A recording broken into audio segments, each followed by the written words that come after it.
and then we're good to go. All right.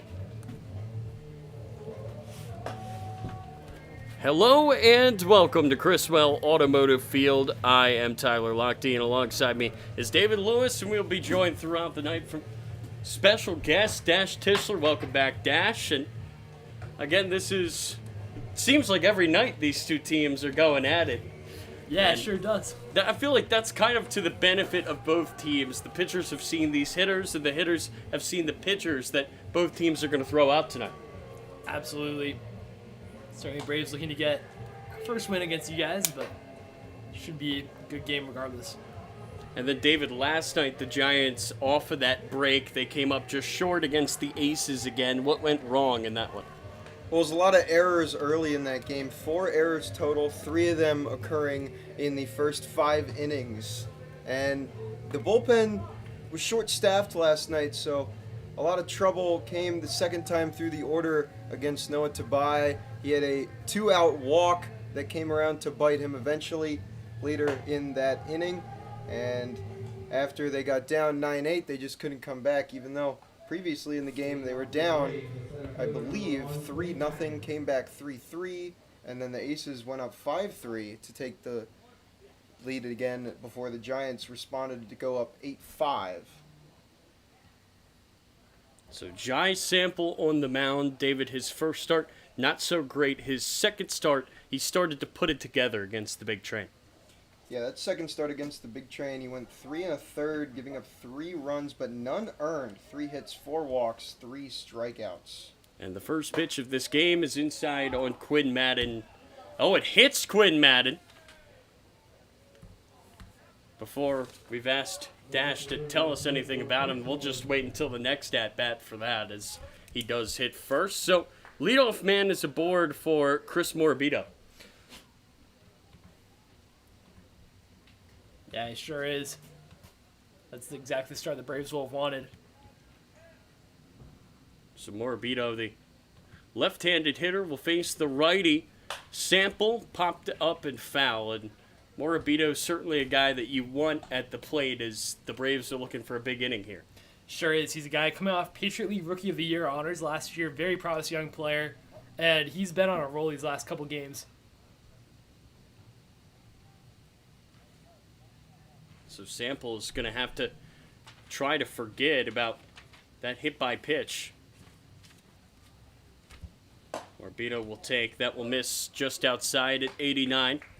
And David Sample coming off of that arm injury, and he's just kind of getting back into the swing of things, it seems. Yeah, he's trying to make a name for himself here in this Cal Ripken League and really get himself out there on Twitter. We've seen the kind of traction he gets just from the workout videos he posts.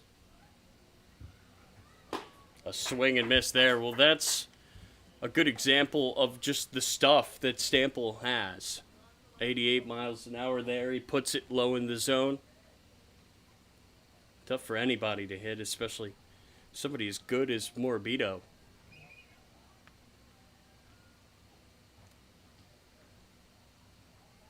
Sample looking for a punch out, and he's got it. He gets Morabito looking for the first out. And boy, is that big, David, after sending a guy to first on the first pitch of the game. Yeah, last night, that first inning, we didn't see Hank Lippman have that, quick bounce back up until the second inning of last night. I mean, that first inning was not a great one for him, and it's such an important thing for pitchers to have short-term memory and reattack. That will miss down low. Parham White couldn't find it. He will turn around, and there it is. And Parker Edwards, the pitcher, Dash at the plate. He loves to hit when he's on the mound. He sure does. He's told me that he really loves hitting and pitching on the same day, and he's good at it, too. This is a guy who literally is tied for the league lead in home runs, but hasn't got enough at-bats to qualify for rate stats. Unbelievable. Well, he can help his cause in a big way here. He will swing and miss, though, and it's 1-1. Yeah, he is a quintessential power hitter. It feels like every time he makes contact, it's a fly ball. And the Giants outfield that would have to play against him tonight, Landon Runyon in left, Jaden Brown in center, and Aiden Robbins out of Seton Hall in right. Jaden Brown had a huge night last night. And there is that fly ball that you said was coming dash. It's foul territory. It's called off by the second baseman, Powell, and he makes the play. And the Giants seemingly stealing out there. That's a nice play by Powell, David. Had to run a long way to get there. Yeah, there were a couple over-the-shoulder catches last night that just were unable to be made, especially in straightaway center. Tanner Vicendis last night unfortunately couldn't track one down. It's a very tough catch to make, and Powell there helping out his teammates Aiden Robbins and Casey Gibbs to get that out.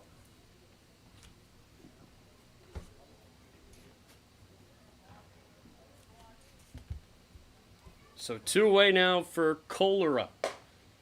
He will take ball 1, and Dash, you said that Cholera is one of the more experienced guys on this Braves team. He sure is. I mean, he's played a lot for a really good Nichols State team. So this is a guy who comes with a lot of experience, and that's why he's in the cleanup spot tonight. He can really hit. Nichols State's sneaky good. There goes Madden. You don't want to run on Barham White unless you are Quinn Madden. Now he's going to take off for third, and the throw is not in time. That's just not something that you see. That is the first time this season that a runner has stolen a base on Barham White where he has thrown. Wow. Madden does have good speed. Really good speed. I mean, you have not been seeing White play this year. David and I are stunned right now. I mean, it has just been so routine for White, and just like that, heads up base running by Madden puts him at third base. And a base hit here can bring him home and give the Braves the lead. Yeah, that pitch that Barham White had to make that throw down on, it was a really tough pitch, low and outside, having to bring his glove all the way up to his chest to make that transfer. And a tough throw. It just got away from second baseman Brady Powell backing up the throw. And again, an early error costing the Giants another 90 feet on the base paths. 2-1 is way outside. Well, the Braves have been a good team at just punishing teams for making mistakes. And you give them a gift right there by having that ball get through. 3-1 will miss outside, and it's the first walk of this game. The third baseman, number 34, Dylan Cannon. And that's been the issue with Sample. The stuff has been pretty good. He's starting to build back up his speed. But the control, David, has been a bit of an issue. However, he is 1 out away. And 2 out pitching has been another issue for the youngster on the mound.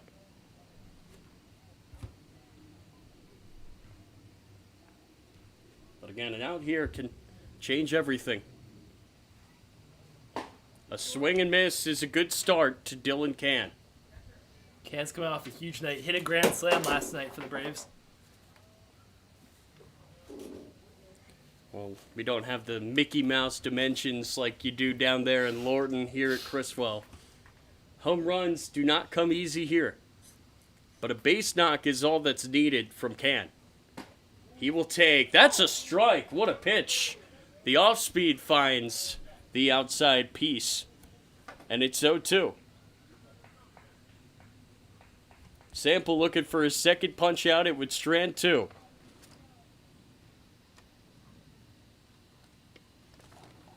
He'll take a deep breath. He'll come home, and it's fouled away. We'll try it again. And you mentioned how home runs don't come easy here, but last night in Alexandria, they were really easy for the Aces. 5 of their 9 runs Oh, scored my off the goodness. long ball in those first 3 innings. So Can at the dish. 2 on, 2 out. He will take. Good idea. And it's 1-2. So if you're the Braves here, you really want to try to make the most of this opportunity. You got a guy just 90 feet away. But only a hit would do. Can come through. He will take. That's a ball, and we're even. And now the control issue is showing up at a bad time for Jai Sample. With 2 outs and 2 on. 2 runners A hit by pitch and a walk. And this is hit foul softly down that first base line. Can doing a really good job of extending this at bat. Was down 0-2 and he's looked at 2 balls and fouled off 2 more pitches.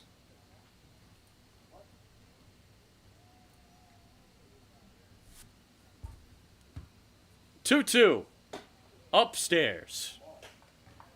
And this count has been pushed full.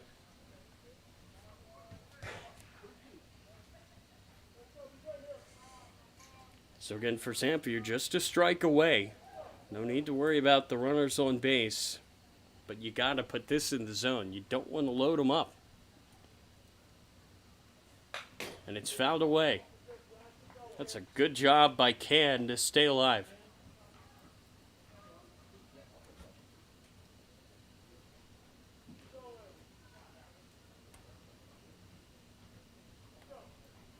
Again, a big opportunity here for the Braves to try to get to the Giants early. That's been the way that teams have beaten the Giants this year, has been doing that. Payoff pitch, hit high in the air, left center field, and there to make the play is Brown. Braves strand 2. We head to the bottom of the first, still no score.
Welcome back to Gaithersburg. I'm Tyler Lochte. He is David Lewis. And up here in the booth for the 3rd time this year. I mean, you're almost here as much as Sammy is, Dash, but good to have you. And Parker Edwards on the mound. He likes to hit when he pitches. Could not get the job done with the bat. Now he's got to lock in on the mound. Yeah, I think he'll trust himself to do so. He's had a really strong start to the season. ERA a little bit inflated, I think, actually by his last time out against the Giants. But it does not reflect just how good of a pitcher he is. This is a guy who got a ton of work last year for Houston Christian as a starter. So he's an experienced arm who's had a lot of success in this league. This is one of those guys, I know this is a term that I've used before, David, about Tanner Sandroff. This is a guy who's good at baseball. I mean, if you can hit for power like Edwards can, and, you know, if you have pretty good stuff on the mound, it's really cool to watch, and he will find the zone there at 90. But you're right, Dash. Giants did rough him up a little bit last time out. 5 runs, all earned. And this is hit over the head of Halligan and into right. Well, leadoff man reached first base for the Braves, and now Brady Powell will do the same, this time with the first hit for either team in this game. Powell is such an aggressive hitter. I mean, he loves to swing the bat early in the count, and there just on the second pitch he sees, he puts it into the outfield for the first hit of the game. 14 hits make that now 15 hits at 14 plus innings for Edwards. Is this a guy who can work well with guys on base, Dash? Yeah, Foul tip there and no glove. he certainly can. I mean, he's a veteran as well. He's entering his 5th year at Houston Christian. Well, 5th year in college, 4th at Houston Christian. His first year is at St. Thomas. And he's certainly a guy who's very experienced with baseball.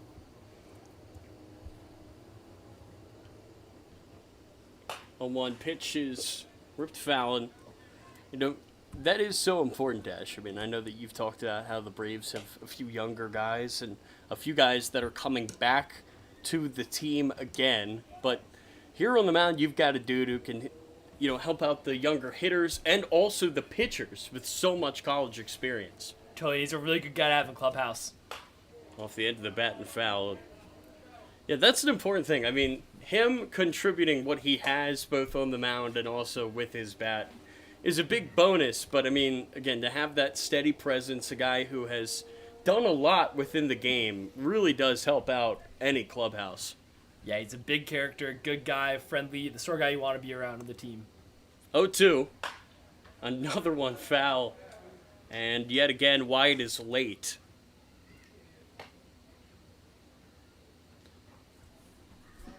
Wyatt playing in his first game in what seems like forever, but his last start came against the Big Train on June 19th, that 10-8 win.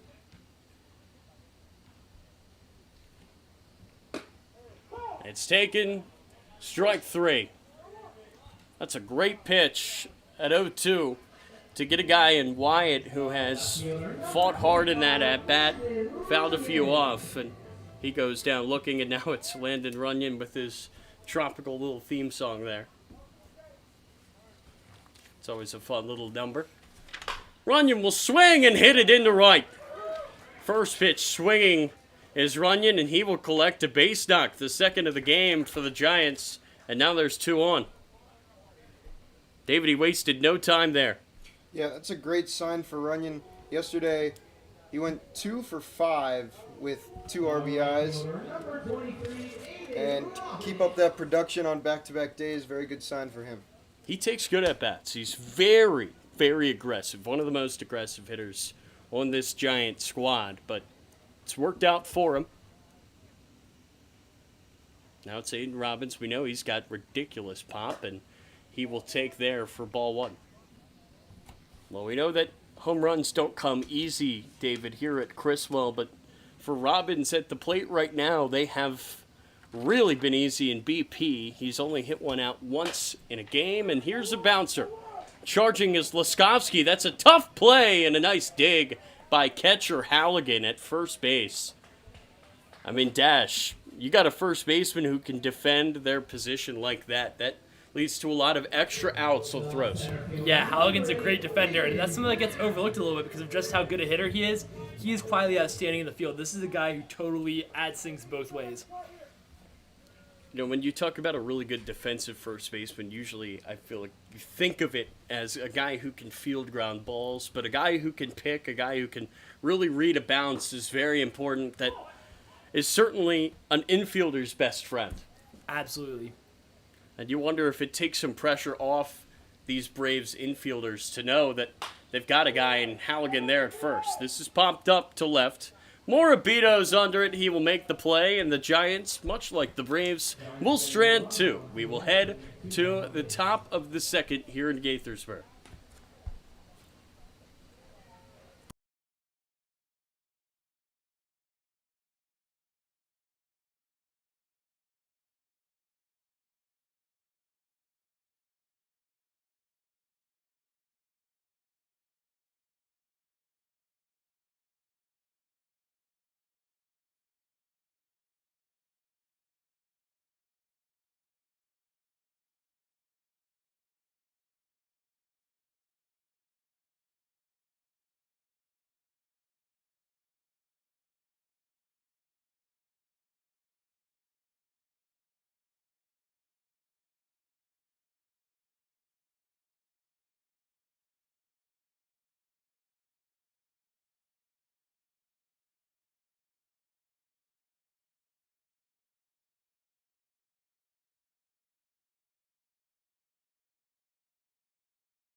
Gio and Tyler Adams.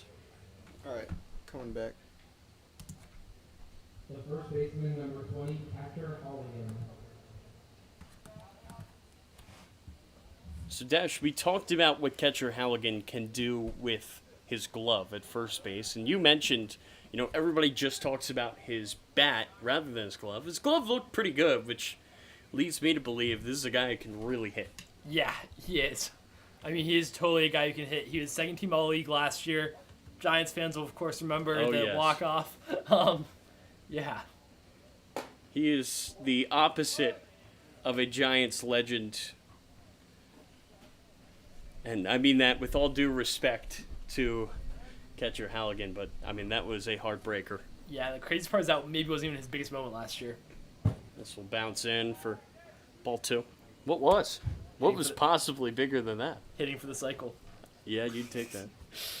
Well, I think that walk-off, the part of the season where that came, I mean, that basically clinched the playoffs for you guys. Big-time hit. Nobody on now, though, for Halligan, and he will take. And certainly doesn't seem like Sample is making things easy for himself right now, David. He's having some trouble finding the zone. Yeah, a lot of self-inflicted wounds. That comes inside and almost hits catcher Halligan, and for the second inning here tonight, the leadoff man is aboard with a free pass. It was Quinn Madden who was hit by a pitch on the first pitch of the game, and then Cholera walked later on in that first inning. Now Halligan. So 6 batters faced for Jai Sample, and 3 have reached, none with a hit. 3 have been retired. That will miss to Kevin Nose, the right fielder. Yeah, Nose coming into the lineup today. Has been getting a lot of at-bats lately. Hasn't been in the starting lineup a ton, but an experienced guy out of Marymount. Formerly played at Montgomery College, and certainly knows his way around the batter's box. Take a strike there. I don't mind that approach at all there from the Braves. I mean, if you're Nose, you see Halligan take a 4-pitch walk, and if I'm him, I'm stepping in there, thinking to myself, I'm not going to force anything. I'm just going to take until there is a strike. Well, there is a strike now, and he will take another. That's a really good pitch by Sample, the best so far from him in this inning, and it's 1-2. That is the downside of a patient approach. You take a close pitch there, and it's all of a sudden 1-2. Runner's going to go. Swing and miss. And the bat. Oh, that's going to be interference. I was about to say the bat was in the way. That's going to be a double play. So it was Nose who kind of hung the bat there and stepped towards the plate. And that's going to be an out. Not something that you often see, David, but Barham White gets another out of the base paths. Yeah, I mean, he'll take it any way possible, and Jai Sample will take it any way possible. Just getting outs and clearing the base paths. And you mentioned free passes just a minute ago.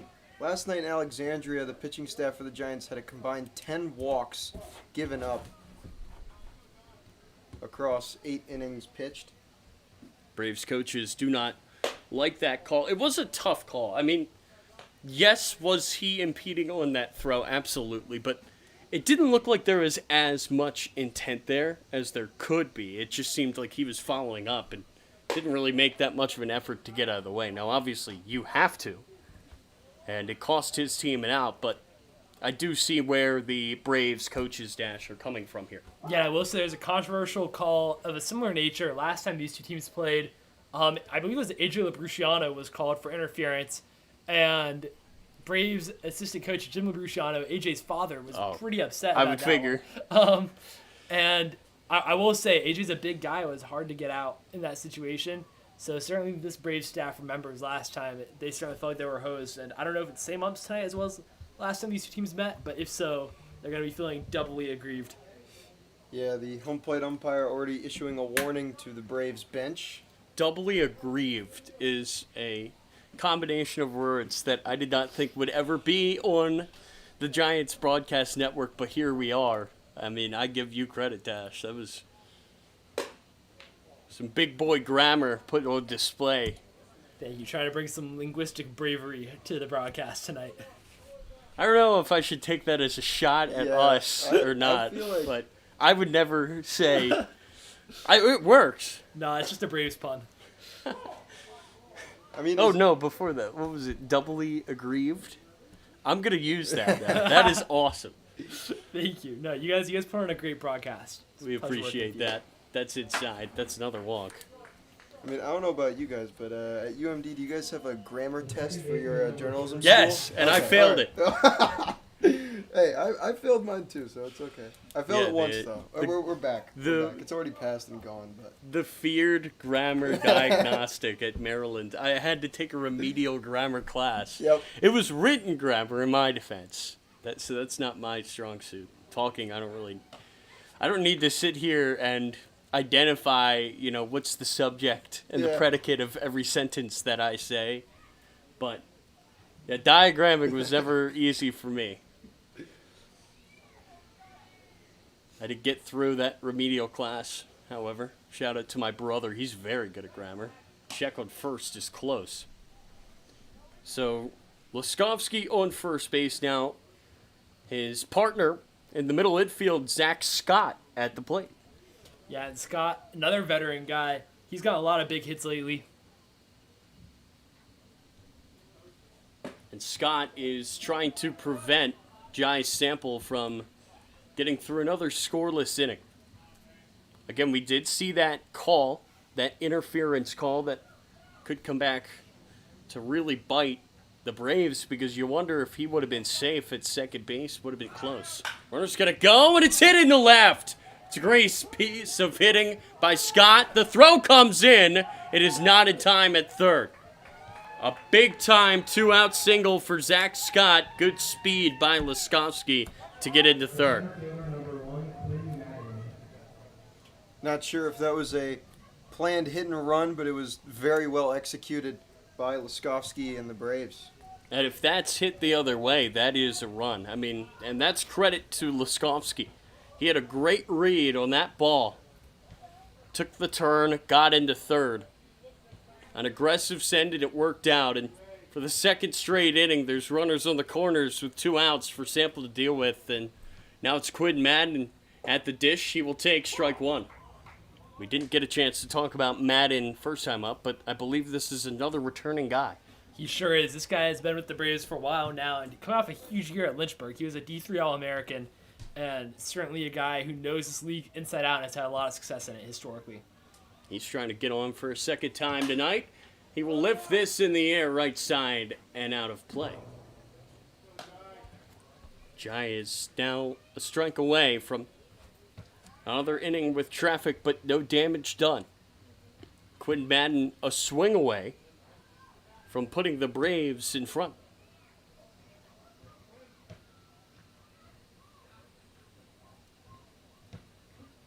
Huge pitch early in this game right here. The 0-2. Madden swings and misses. And Jai Sample will strand 2 more. We will head to the bottom of the second.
big train outing where it was 3 runs all under. All right. Catcher number 31, White.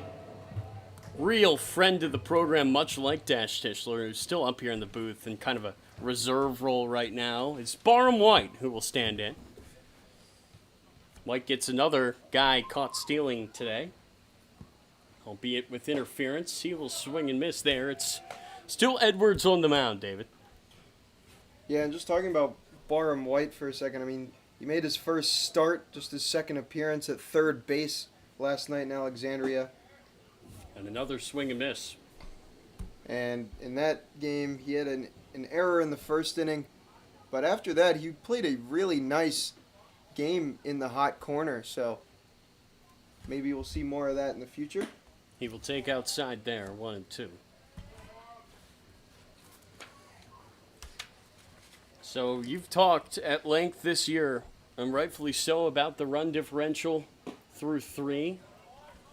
And for Sample to come in and blank the Braves the first 2, it's given this offense an opportunity, David.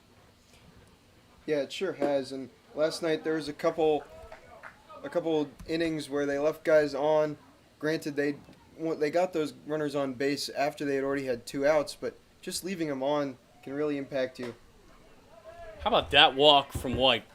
Swings and misses at the first 2 pitches and then reaches first with a walk. That's how you set the tone right there, David. Yeah, and Barham White in what was a comeback effort yesterday in Alexandria, the first time this season that I was there for, he reached first on a unconfirmed strikeout. Dropped third strike and was able to beat out any throw. A swing and miss there by Bunch.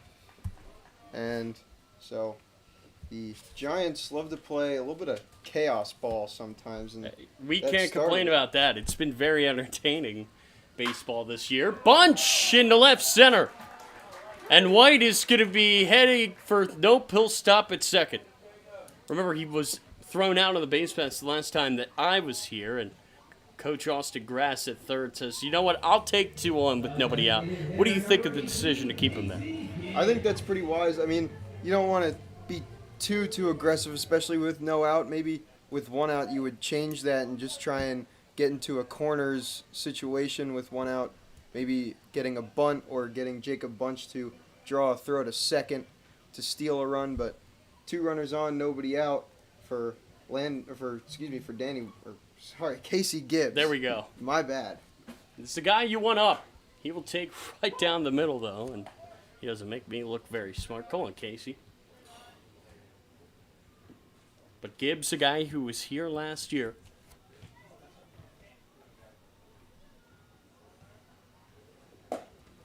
Back pick to first. Great throw in time. Jaden Cholera will get Jacob Bunch. That's the first time I've seen a successful back pick this season. And I think that was a great play by catcher Halligan at first, who was kind of shaded in a little bit.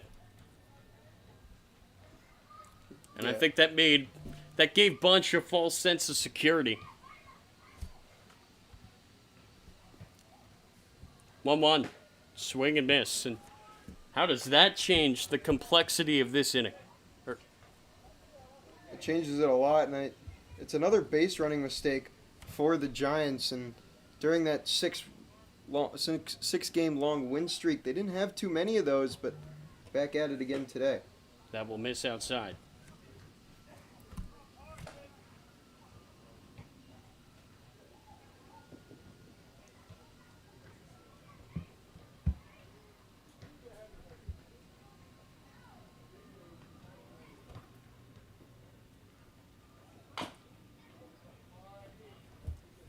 So up next, it's Masayuki Kawashima. And that's who Gibbs is trying to get on for. It'll be the first time that we see Kawashima play out of Japan. Went to California for JUCO. Very talented guy with a lot of speed. Yeah, he had 8 extra base hits and just 64 at-bats this season. Good amount of them triples. Gibbs is down on strikes. And now you have Kawashima taking his first AB instead of first and second. And Kawashima joining Giants in the second half of the season. So in terms of, showing TJ Brockway what he can do and getting those extra reps down the stretch he's behind, and this would be a great spot to show what he can do and earn those reps.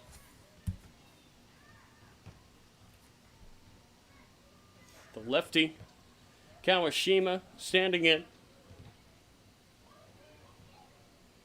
He can really endear himself to the Giants faithful with a knock here. And he will take, that will miss down low. Really interested to see this guy play. Very interesting story, not really something that you see too often. A guy leaving Japan coming over here for college ball.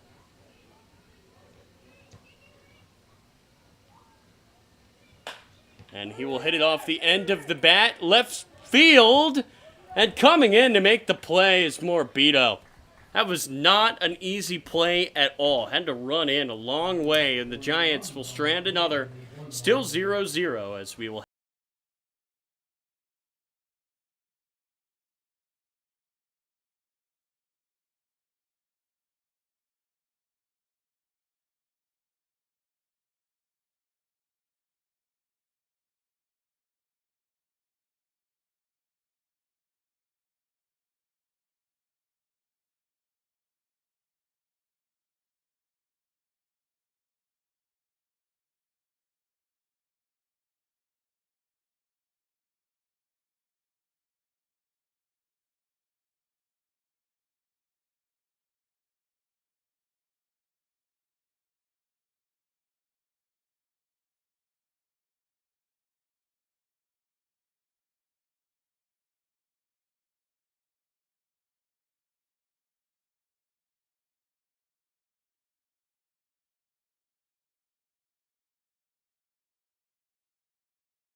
All right, take us back.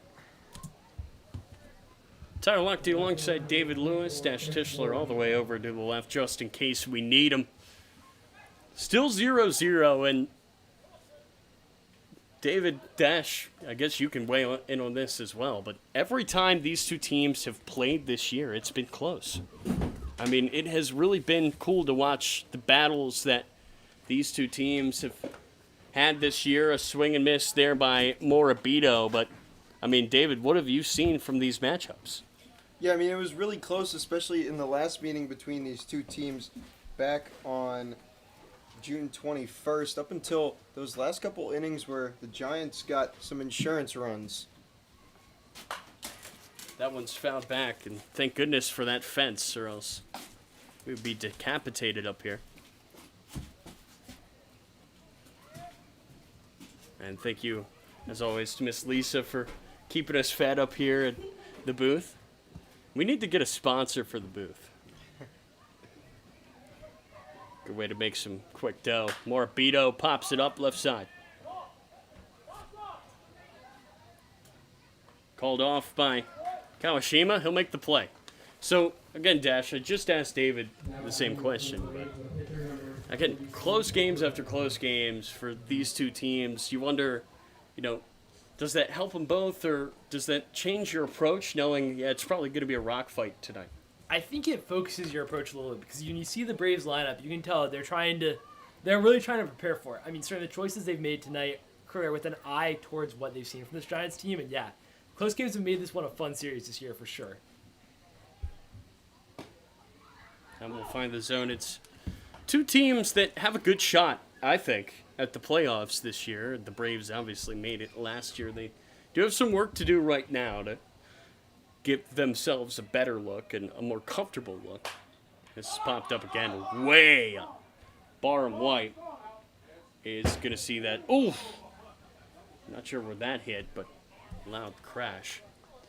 But these two teams had a lot of close games last year, too. I don't know what it is about it, but whenever the Braves and the Giants match up, you're in for an entertaining ball game, and we can't complain about that, can we, Dash? No, we cannot. Not at all. It's always fun viewing.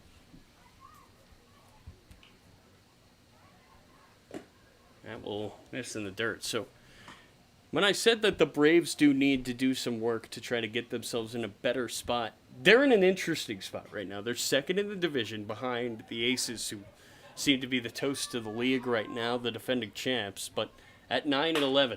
This is it hard. What a play by Kawashima. Wow. Tough bounce. He fields it, and he will throw out Parker Edwards. How about that for a first look, David, at the Giants' new shortstop? That was really nice play, and I would almost characterize it as a perfect throw. I mean, that was a laser to Casey Gibbs at first base. And these first two batters of the third inning have both been put out by Kawashima. Again, we have talked to Kate Hentz, we've talked to Brady Powell, we've talked to anybody that would listen in the infield, and they all said, playing the infield here at Criswell is not an easy thing to do, David. The bounces are rough, and Kawashima just fielded that to perfection. Just an incredible play. And there's another strike in for Cholera. And David, you wonder, for Sample, as he gets some help from his defense, maybe that gives him a little bit of an extra boost. This is hit hard. Powell ranging to his left. He will make the play. The middle infield gets all three outs for Sample, and we will head to the bottom of the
Walking around. Second baseman, number 19, Brady Powell. Brady Powell's turn. The second baseman who had a nice play from second to first to end that threat in the top half of the third. He'll foul this one back. And, you were kind of mentioning it, but Sample, a strong 3 innings again. Can the offense give him some support here?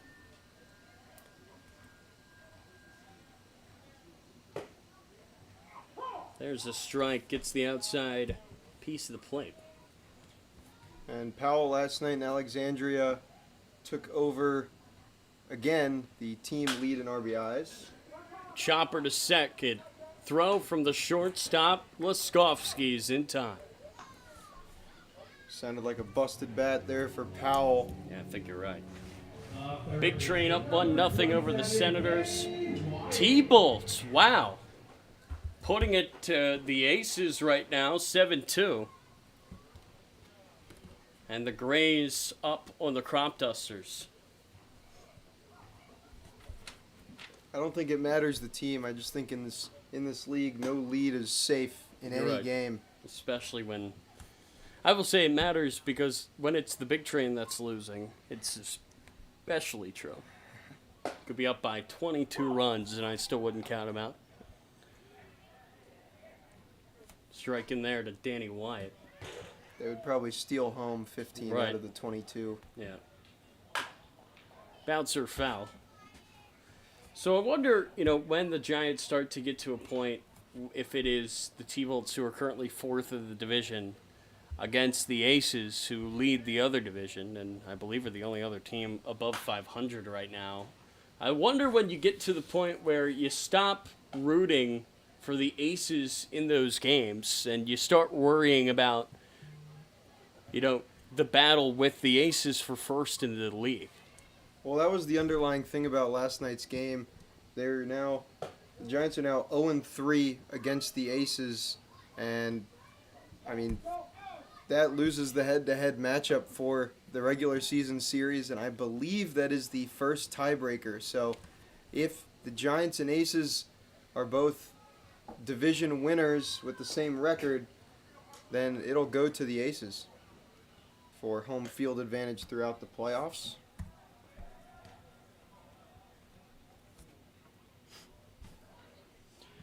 Starts a full count for Wyatt.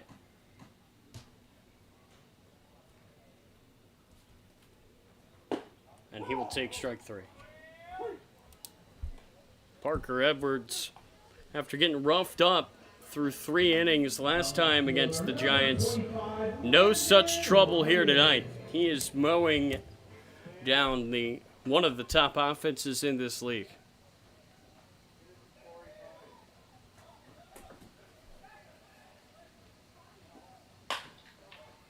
Runyon hit hard to second. Scott the throw, and that's a 1-2-3 inning for Parker Edwards. We will head to the 4th. Still no.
Welcome back to Gaithersburg. Tyler Lochte alongside David Lewis.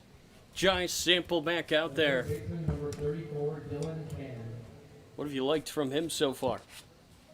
He has given up a number of free passes now, and just one hit. That's what I've liked. He's not really given the Braves many things to hit, but if he can just limit those walks, he can be very effective on the mound. Well, that's a good start there against Dylan Cann, a swing and a miss. But you're right with the free passes. 3 walks and a hit by pitch issued tonight by Sample. He has 3 punch-outs as well, though. He will miss low and away there. And the offense has not really been there to help him much tonight. Yeah, this is very interesting for the Giants offense. They just have one game this season. They haven't scored 3 runs or more. Popped up and out of play. And that was the 8-0 loss to the Crop Dusters that really, brought the team together. TJ Brockway met with just about every player and coach after that loss. And since then, we're 8-2 in their last 10 going into last night's game in Alexandria. Yeah, they've been unbelievable since that game. That really was the turning point. That will miss low. And now you look at tonight as kind of another crossroads in your year. I mean, you've got the T-Bolts tomorrow. They're last in the North. And you just lost a game last night. You don't want to make it 2 in a row. Put on the ground to Kawashima. The throw across is high, but Gibbs will make the play. I mean, Kawashima, not the biggest guy in the room, but the 2 throws he's made over to first just this evening have been absolute lasers. That one a little bit high. Casey Gibbs able to stretch up and get it, but absolute lasers from Kawashima, making his first appearance for the Giants.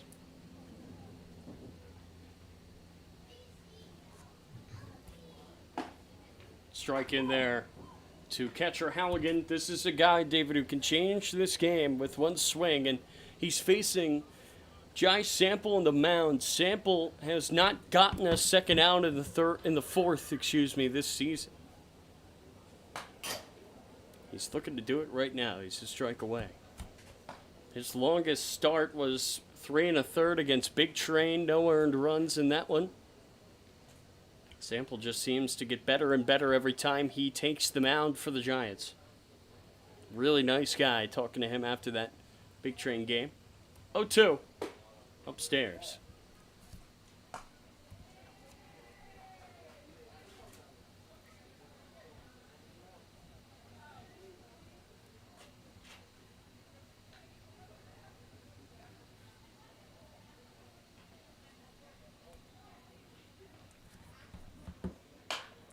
Popped up. Right side. Long run for Robbins. He calls it. He catches it. And Jai Sample has his 11th out tonight, a new career high.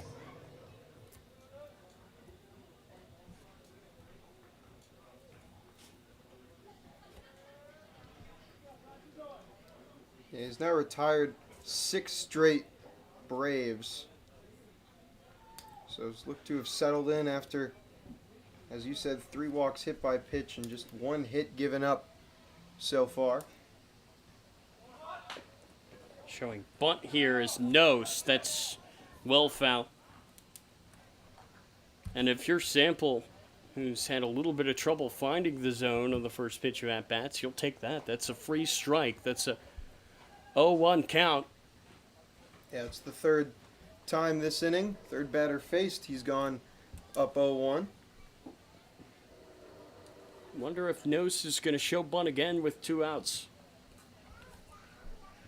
He will keep the bat on his shoulder and take a ball.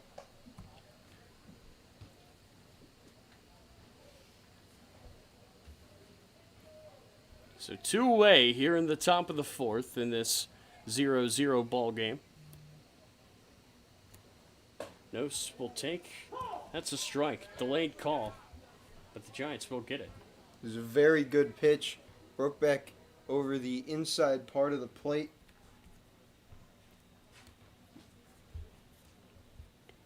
1-2. He got him! Jai Sample gets through 4 for the first time this season. And a punch out, an exclamation point. Giants offense looking to come alive for him in the bottom of the 4th.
sound a little bit, tiny bit early. Tiny bit.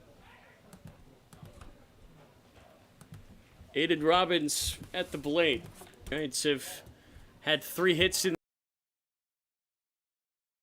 this game, and the Braves just won. It's been a pitching duel, that's for sure. That will find the zone. For Edwards, kind of expected for him to perform, especially after having a down start his last time here. And for Sample, his best start so far as a Giant. Yeah, Sample, it's really just been about, settling in, getting used to this new environment that he finds himself in. He's done just that in this start. Again, I'm not quite sure of Lippman's line from last night, but it seems like when the Giants have a good start, that is a recipe for success this season.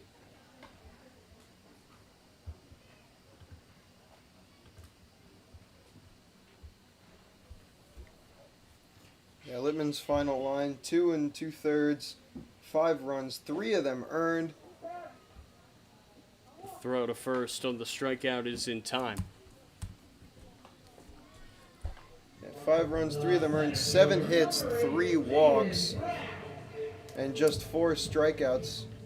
I mean, I say just 4 strikeouts, but it was 2 2/3 innings, so when Lippman was able to get up on the batter, he was able to get the punch out. Just didn't happen too often against that fearsome Aces lineup. He is a 193 whip this year, does Lippman, and a 257 ERA. Really, really impressive that he has been able to be as effective as he is with as many base runners as he's allowed.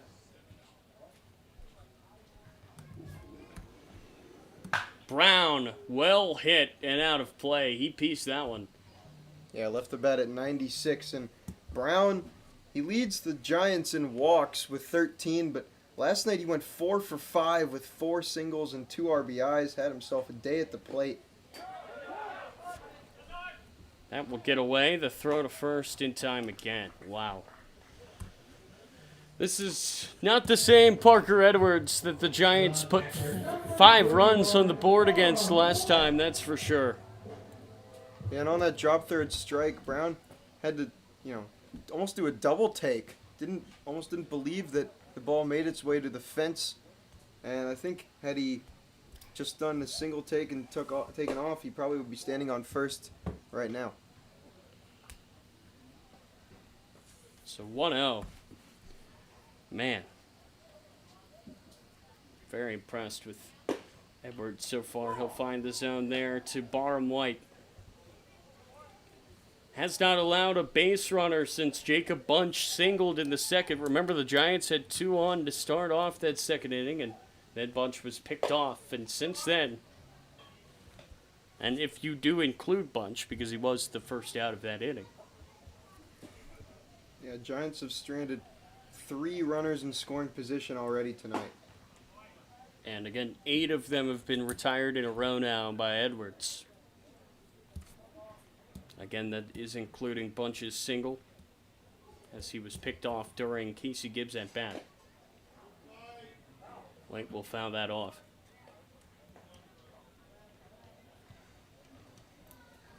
Speaking of Bunch, he is due up next. See if White can get him to hit here in this inning. It's a good take, by the way, by White.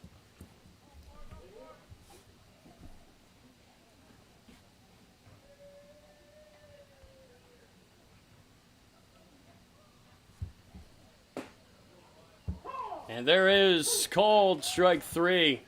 Edwards punches out the side.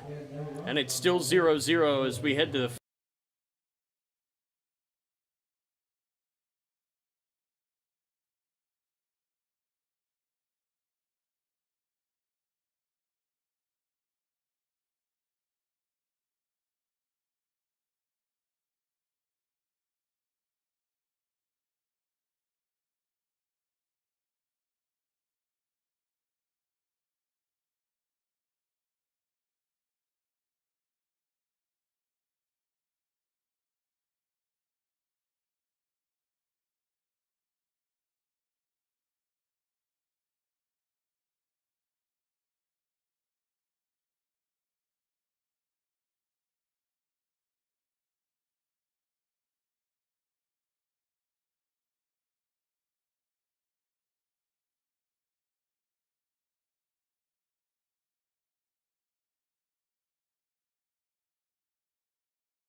Shortstop number 3, Jamie Laskowski.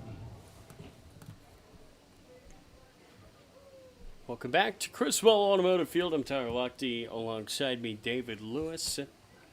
Jamie Laskowski will stand in. I don't want to say that this game is boring, but as opposed to some of the Giants games that we have done, considerably less amount of action here tonight. You always have to remember how much power you hold as the broadcaster, Tyler. I mean, broadcaster's jinx was on full display last night with Sammy and I.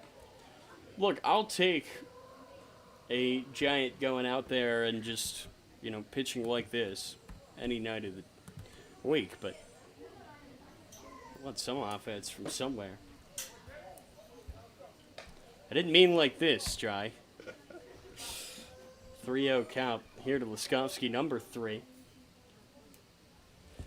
Grays beating the Crop Dusters 4-1. That game has gone final. That pesky Grays team strike there as Laskowski almost threw his bat. But I've never seen anything like this Braves team. One night they're getting killed 19-1. The next they walk into Olney and they beat the Crop Dusters. That'll miss low. It's a leadoff walk. And you wonder what Sample's leash is right now. Yeah, close game. I mean, as long as he can get, 1-2 outs here, sure, TJ Brockway would be comfortable at least letting him finish this inning. If not, maybe starting the next one, but with that 4th walk and 5th free pass in the game total, his pitch count's definitely getting up there. Throw to first. Not in time. And Zach Scott singled his last time up. Looks like there's a Giant warming up in the pen. Runner's gonna go. White, a dot, in time.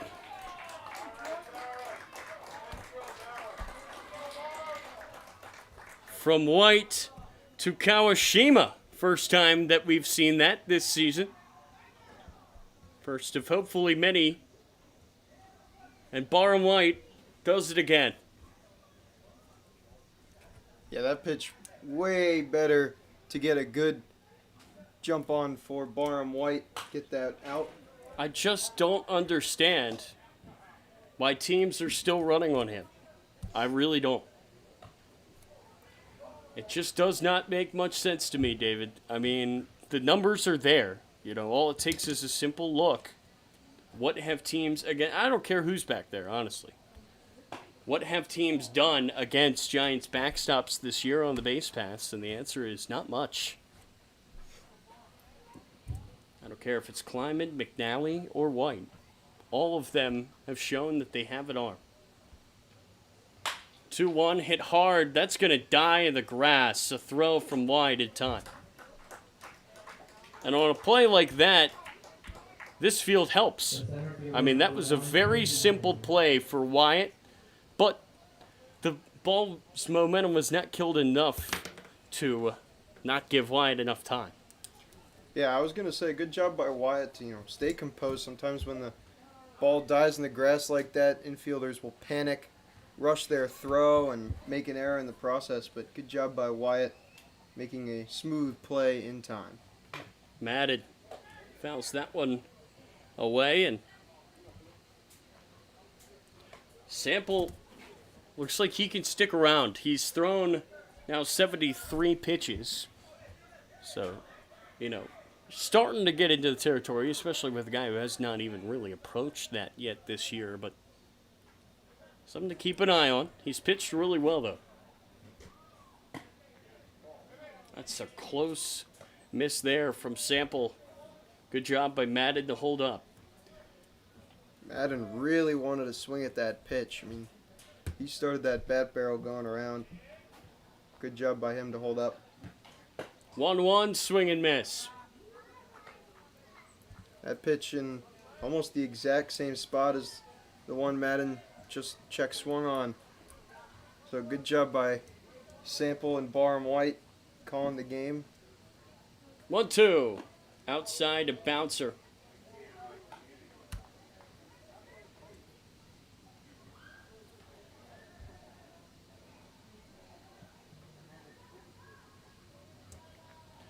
Two count. Sample a strike away from 5 really strong innings. He will miss there. Quinn Madden 0 for 1. He was hit by a pitch, and he also has a steal, which against Barham White is, as you've seen, hard to come by.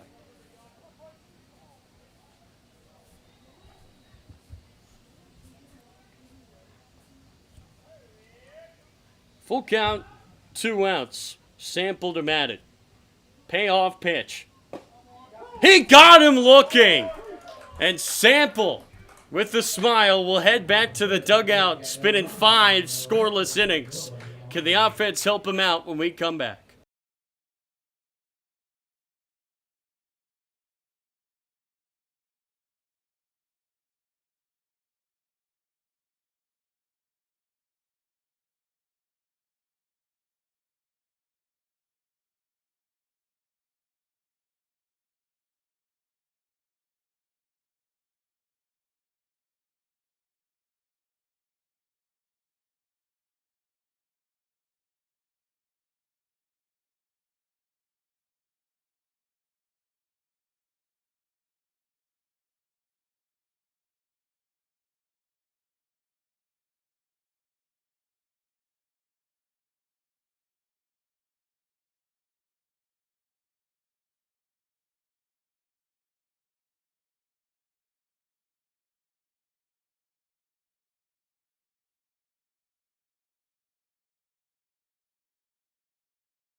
Okay.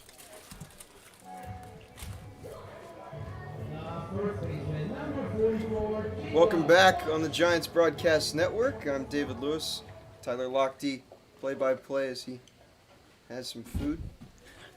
To get a drink of water. It's a hot day. Not as bad as we've experienced earlier in the year, but still. A bunch. Well, swing and miss. So good. You've gotten everything that you could have asked for and more out of Sample tonight. It remains to be seen if he's going to come back out or not. I could see it going either way. I would understand either decision. And Bunch will swing and miss. Now, I was about to say, when you get a start like that, you want to see your offense get energized a bit and, kind of use it as motivation, help your guy out. That just has not been the case tonight for the Giants offense against Parker Edwards, has it? Yeah, Parker Edwards, that was his 5th strikeout in the last 6 batters faced. He's in a different zone right now.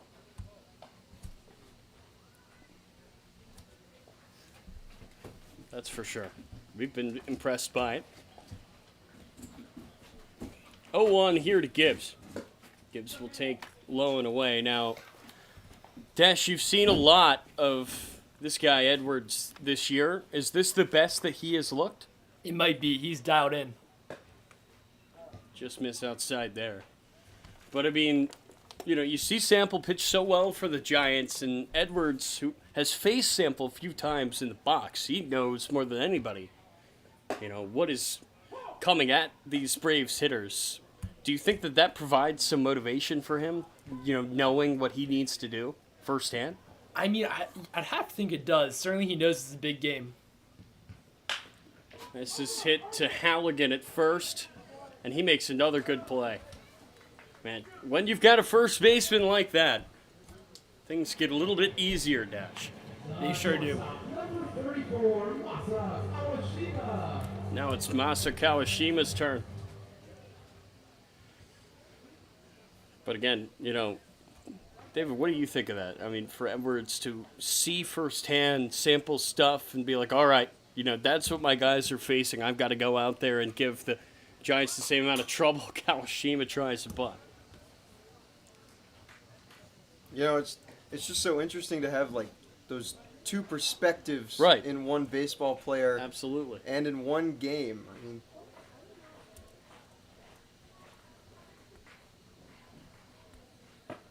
That will miss low and away. But I mean, for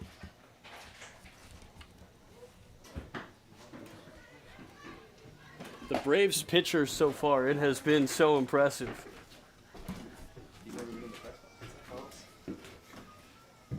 2-1 count here to Kawashima. He's trying to keep this inning alive. 2-2 now.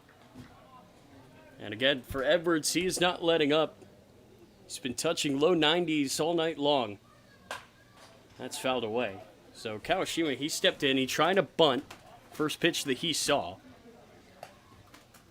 He's kind of switched his approach a few different times in this at-bat. And I think that's kind of what you have to do against Edwards. He has been dealing tonight. 2-2, fouled away again. Look out, Giants dugout. Got a full soccer match going on to our right. It's always very distracting to me. you were just complaining about Berhalter. Yeah, ball. well, I mean, I would watch any soccer other than that team right now. 2-2. Kawashima hits it high and foul. Gonna assume it's foul again. You can't see anything down that left field line at all from here. So Kawashima, the last Giant to hit for a second time. He's trying to flip the lineup over to Powell here in this fifth inning. He will take... And this count is full.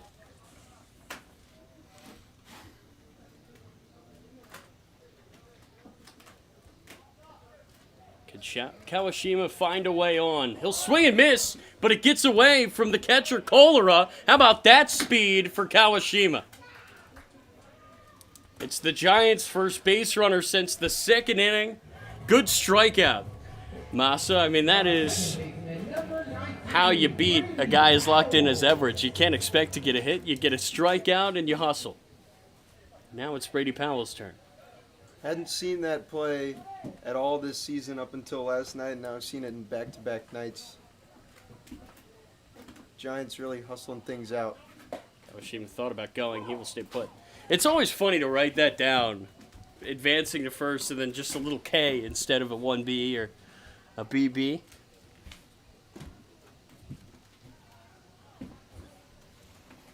Up one. Up high there to Powell. Well, you're handed the biggest break that you've had all night here from Edwards on that wild pitch. Can you take advantage of it? 2-1 now. Nothing has come easy against the big righty tonight.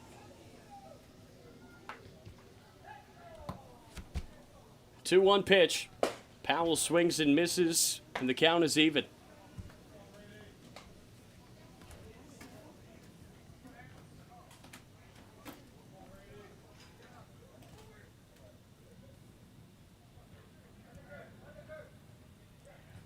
Two-two pitch.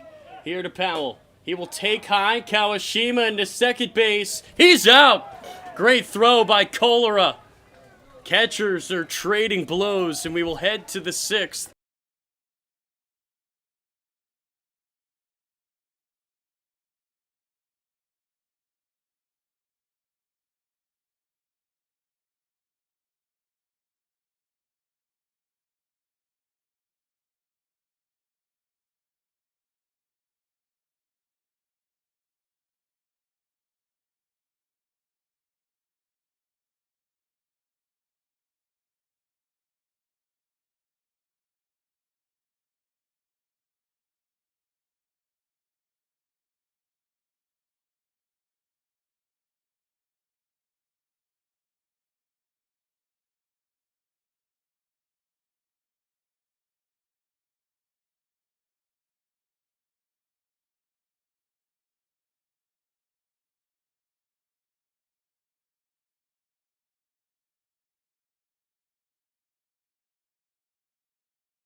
want a word? Come on, say something.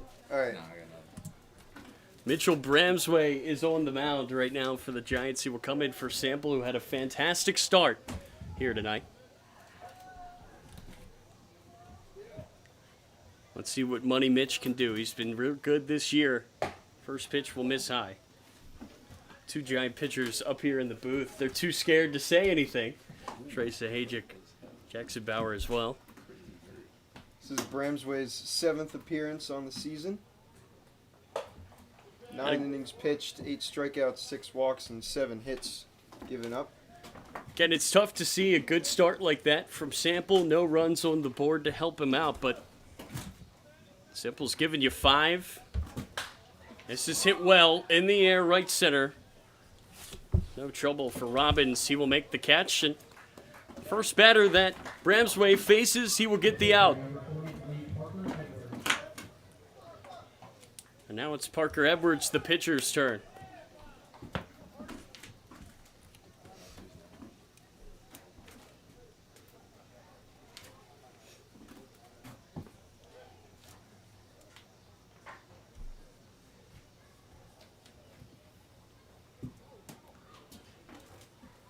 Again, Edwards, who leads the league in homers despite not being a qualified hitter. Just a hilarious stat. I mean, it's helped big time by the fact that he had 3 in one game in that Mickey Mouse Stadium down there in Lorton. This has popped up, though. It's called off by Powell, the second baseman, and there's 2 outs. The attacker number 32, Jaden Colora. When's the last time, I'm going to put you guys on the spot here, that either of you, have you guys ever gone deep in your Yeah. entire career? When I was 13. When you were Hitting? 13? Yeah, hit it. Yeah. I hit one when I was 13. Coolest moment of my life. We lost, but I was up, so, you know, W's for me. Does that mean more to you than like a big punch out? Like that feeling of hitting a homer? There's Honest- nothing like it. Dude, Than a yeah. punch out or a homer? Homer. Yeah. Blackout moment going around the bases. I don't remember what I did, if I'm being honest. I hit the homer, and I just remember, like, touching home. This has popped up again. Got a guy there. Brady Powell, that's the guy. That's the out, and it's a 1-2-3 inning for Bramsway. No runs on that. Money Mitch.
We'll make you guys talk more next time. Yeah.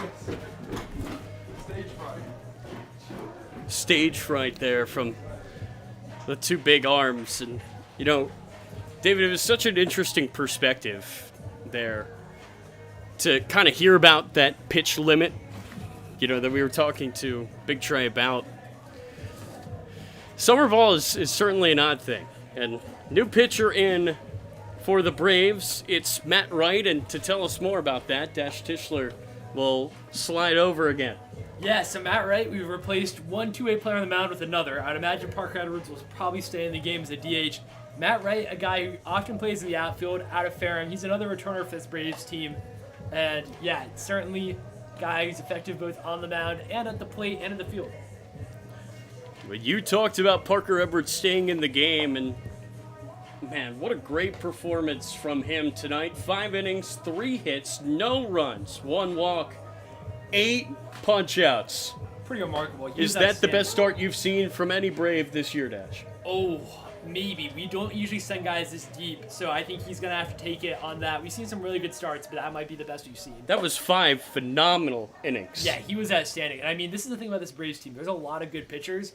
We can run several good starters straight, like zero drop off. So that's one of the reasons why this team is so talented. And I want to go back to Matt Wright's first outing back on June 6th. It's a little interesting looking at it. 7 runs, 1 earned. I mean, is that been a theme of late? Is the defense not necessarily having the pitchers back for the Braves? I mean, I hope it's not. But. So honestly, that one was a weird game. That game we played the Crop Dusters, give up 7 runs in the 1 inning. That really was the difference in the game. And we'll find this out. And I'll say this: the Braves have looked good defensively tonight, They especially really have. that guy catcher Halligan at first base. Unbelievable. He just owns the Giants. I mean, I'm gonna put that. I'll give him that satisfaction. I'll admit that. I mean, what he has been able to do with the glove, it's rare, I think, for a first baseman to kind of stand out defensively, and he's been good. Laskovsky's going to have a chance to get Powell. He will take advantage. Nice throw across the diamond by the shortstop of the Braves, and there's one away. And the theme of good defense continues, Dash, no matter who's on the mound. Yeah, it does. And this is a Braves defense which is pretty solid. I would say for sure, like, that outing against the Crop Dusters was very much an outlier for this Braves team.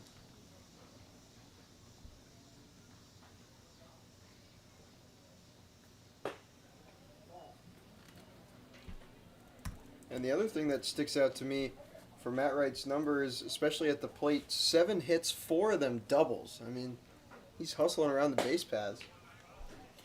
Yeah, How many guys do you have that can do both? It's kind of funny. We've got a couple. I mean, these guys are probably our 2 main and 2A players. We've also got Tyler Fetterman. As you said, Wright has had a really good year at the plate. And it's kind of funny because you could have seen a situation, I don't know if you're going to do it or not, but you very well could see Matt Wright come into this game and hit for himself as a reliever in for the starter Parker Edwards, who also hit for himself. Yeah, and I mentioned the aforementioned Fetterman. He hasn't done that yet, but he's another guy who could totally do that. He mainly pitches, though. 3-1 on the ground, foul. Now, Dash, another interesting thing about Edwards' start tonight, you know, when you get banged up by a team and then you turn around and pitch really well against them, that's always been something that's impressed me, and that's something that he did tonight. Yeah. Got to have a short memory if you're going to be a good pitcher. The Giants tagged him for 5 runs last time out. So that's found back. But tonight, he goes 5 and blanks them. Yeah, we talked about his experience. And I will say, as a pitcher, last year was really his first year pitching a lot, but he played a huge role for Houston Christian, was a regular starter for them, and I believe led the team in innings pitched. This is a guy who knows what he's doing on the mound. This is a guy who knows what he's doing at the plate. Wyatt, in his limited time, has really shined this summer, and he will pick up a hit. It's the Giants' first since the 2nd inning.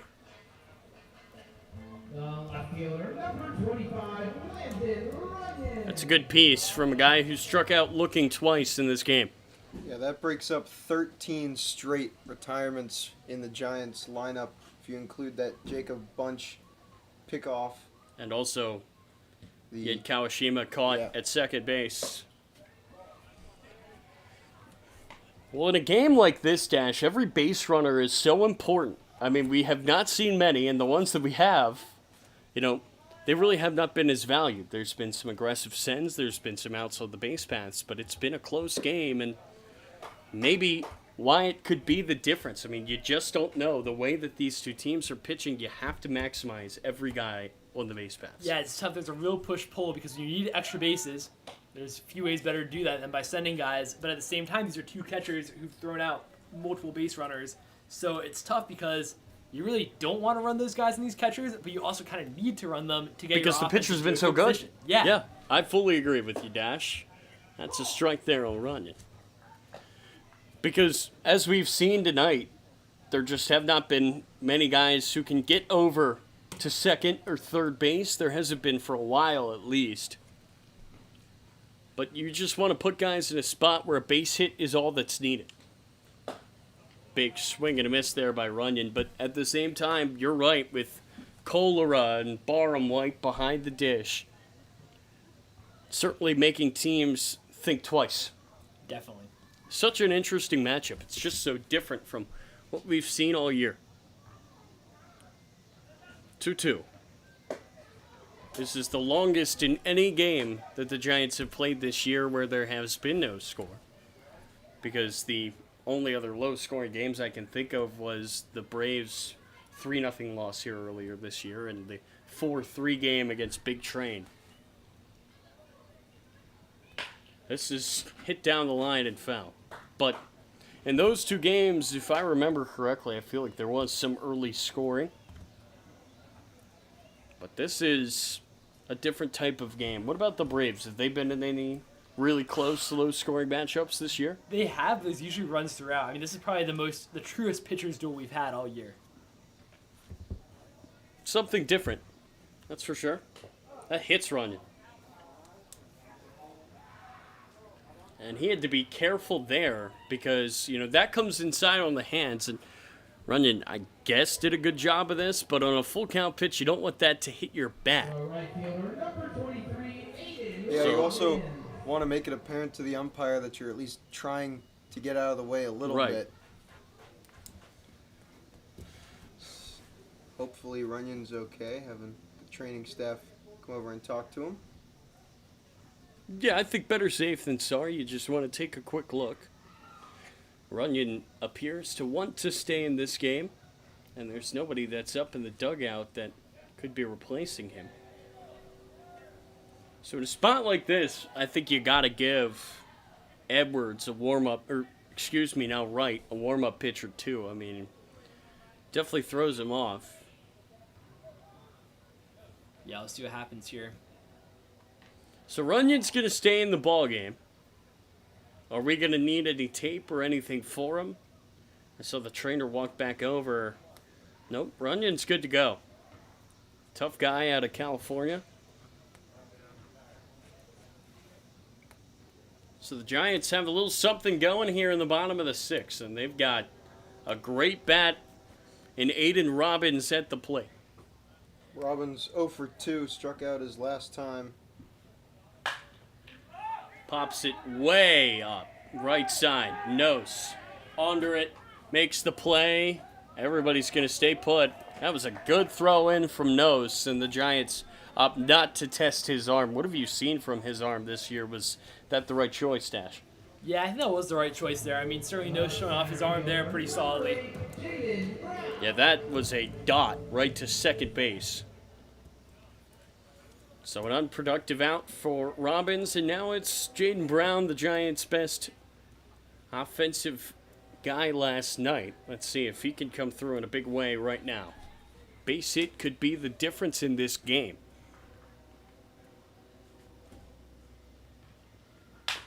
On the ground, second base, fielded by Scott, the flip to first, and the Giants strand two more. Matt Wright does his job.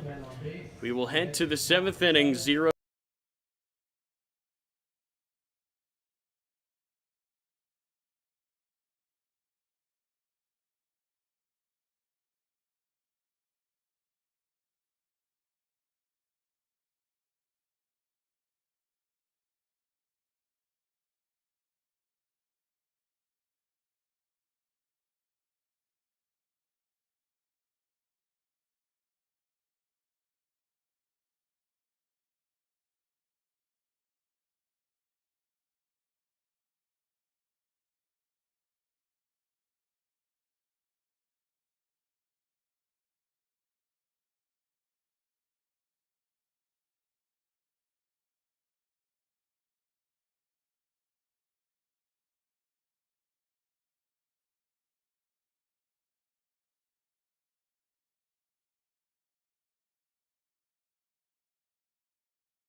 Out for an eighth. Baseman number 34, Dylan Can.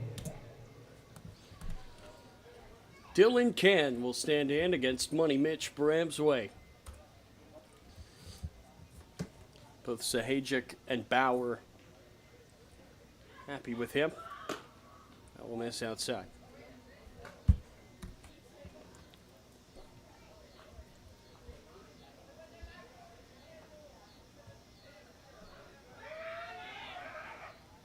One-0 upstairs.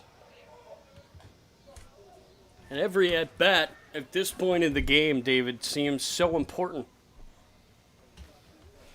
Yeah, Dylan Can, 0 for 2. He's looking to get on base, and just that one hit. Oh, this is crushed in the air, left center field, and it's gone! Dylan Can! And the Braves have the lead with one swing of the bat. Well, I was going to finish my sentence, but I was just going to say just that one hit from the Braves, but make that 2 now. So, wow, he got a major piece of that. 98 off the bat, 383 feet. And finally, the ice is broken in this game. On a 2-0 pitch, that ball lasered into left. And now it's catcher Halligan. Oh, how this game has changed.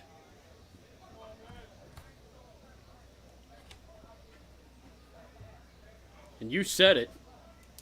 Just the second hit tonight for the Braves.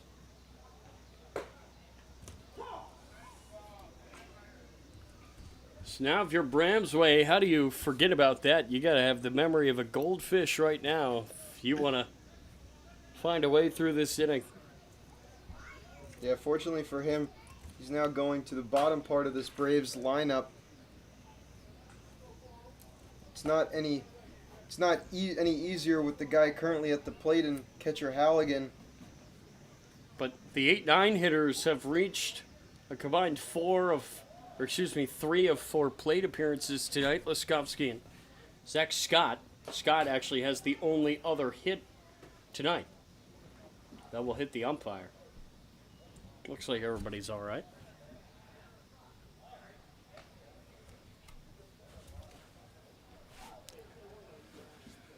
Well, there have been unexpected things this year. There have been hits out of nowhere. That's one of them. That is probably the most unexpected homer. I mean, the way this game was going, the way that the Giants have been pitching tonight, you just did not think you'd see it. I mean, that was really kind of out of the blue. Dylan Can saw 2 pitches that were nowhere close to the zone and got something that was almost middle and was able to barrel it up.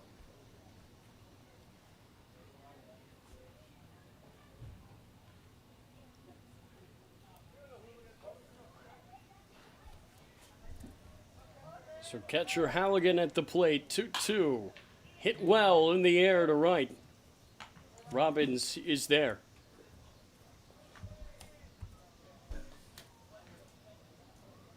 Pinch hitting number 39, Kendall Cassidy.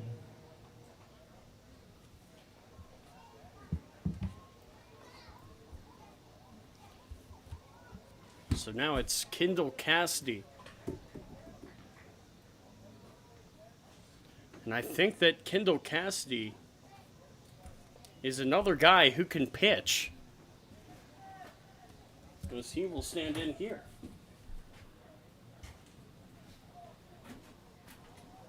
Dash, what is up with your team? I mean, you just got guys all over the place who can pitch, they can hit, they can do it all. Yeah, Cassidy's certainly another two-way player. Also part of the Texas contingent, along with Edwards and Halligan. And I don't know if that's a full-on recruiting strategy, but it's got to be. It's found a way. It gives you more depth. Certainly. Tanner Sanderoff is getting stretched out. He's getting looked at.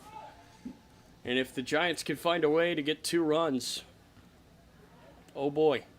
Now what you don't want is if that's inside.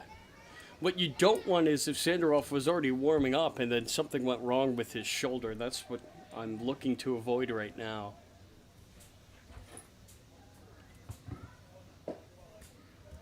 We'll come in for a ball.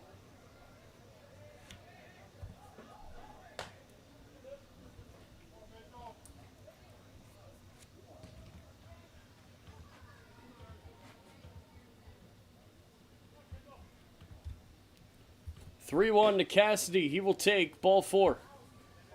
So the pitcher comes in and works a walk. Number 3, Jamie Laskowski.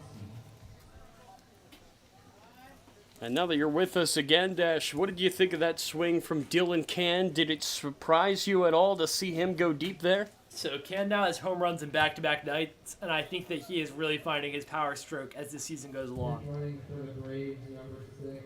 I mean, that ball was crushed, and you have to understand that balls don't just, fly out of here like they do in Lorton. I mean, it is not a common sight. If you can muscle a ball out of Criswell Automotive Field, it will be gone in any park in this league. And Can needed to get all of it to change this game, and boy does he. And now the eyes kind of turn to the Braves' pen. And this Braves offense who's trying to make their job easier. Yeah, I mean, certainly that swing was super decisive, and in a game like this, I think 100% that's a moment of magic, and that's what you need to take the lead in a game like this.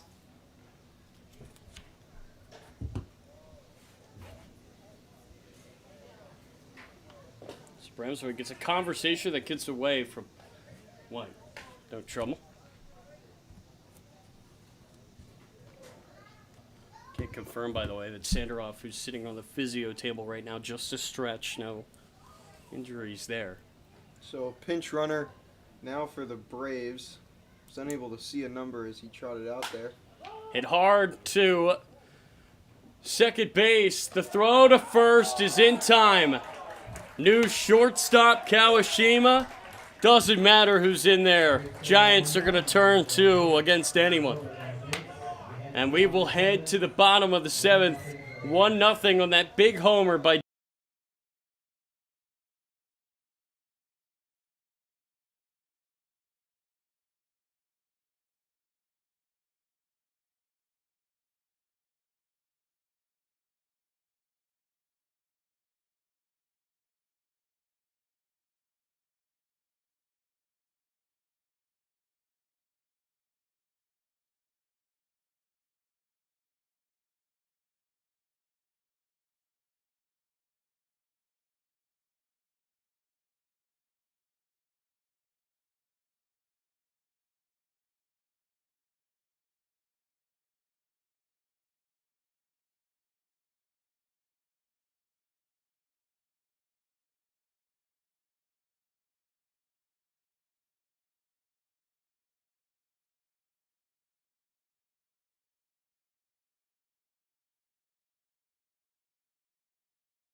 Come back now.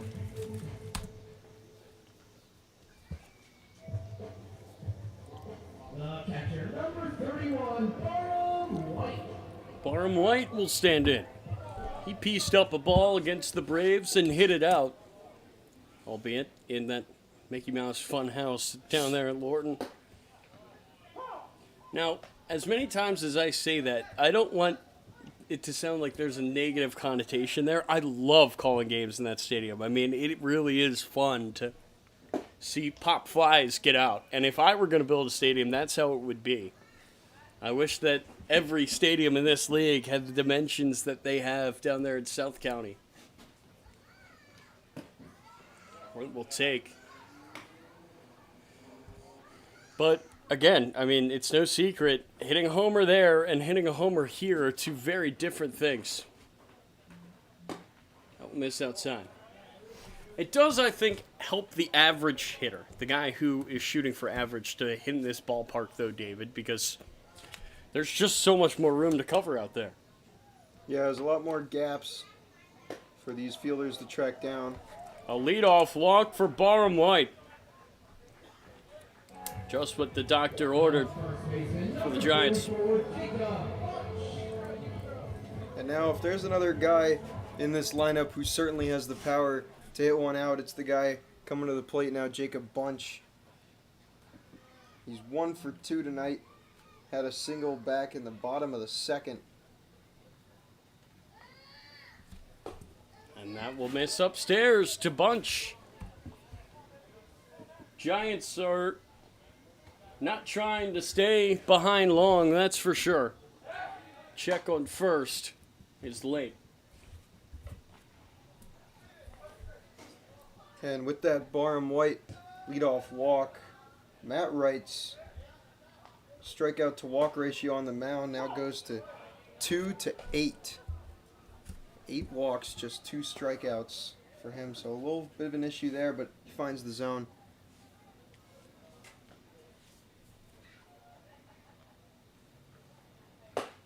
Big hack there by Bunch, who was trying to undo the damage of that homer with one of his own.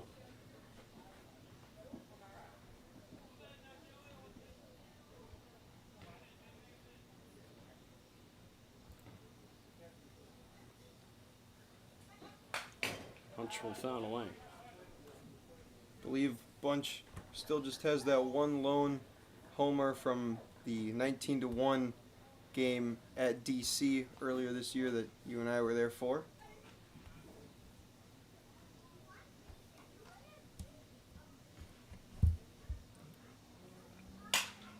This is hit well, left center, that'll fall in. And it's bobbled by Madden. To third base goes Barham White. There's nobody out, and the tying run is 90 feet away. Great piece of hitting there by Bunch. Yeah, and it sounded like a busted bat. And he was just able to muscle it into the outfield. Bobble from Quinn Madden allows the runner to advance, and now the Giants tying run 90 feet away and the go-ahead run on base. I wonder if the Braves want to go out and have a conversation with Matt Wright right now. No margin for error now. Gibbs trying to tie this game at 1 with a base knocker. A sacrifice fly. If you're the Giants, you do not care. Honestly, I know it's not what you'd want, but a double play would work here. Even that would tie the game. Unless if you want to throw home on that. 1-0. Huge hack there by Gibbs, who wanted it all in one swing. And this is where timely hitting comes into play.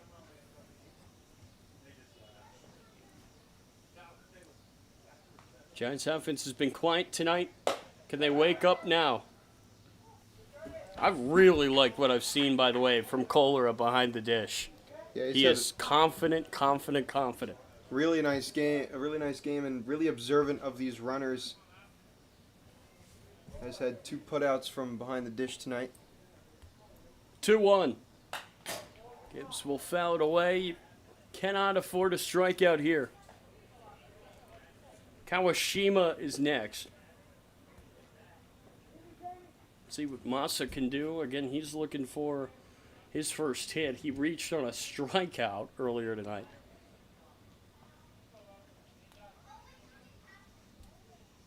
Two. And high and out of play, and Gibbs will stay alive. Would have been a strike. That was a good job by him to foul that away and stay alive.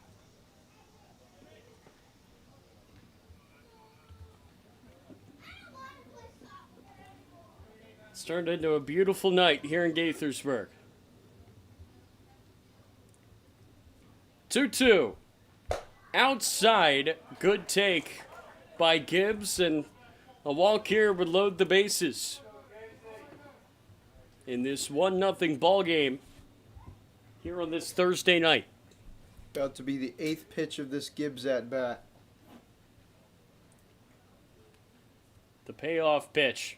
Swing and miss, and that's a huge punch out for right. Now it's Masa Kawashima's turn.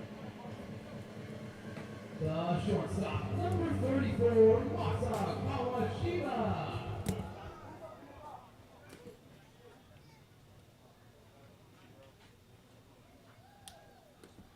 And a pinch runner for Bunch on first. It's Leighton Lackey entering the game.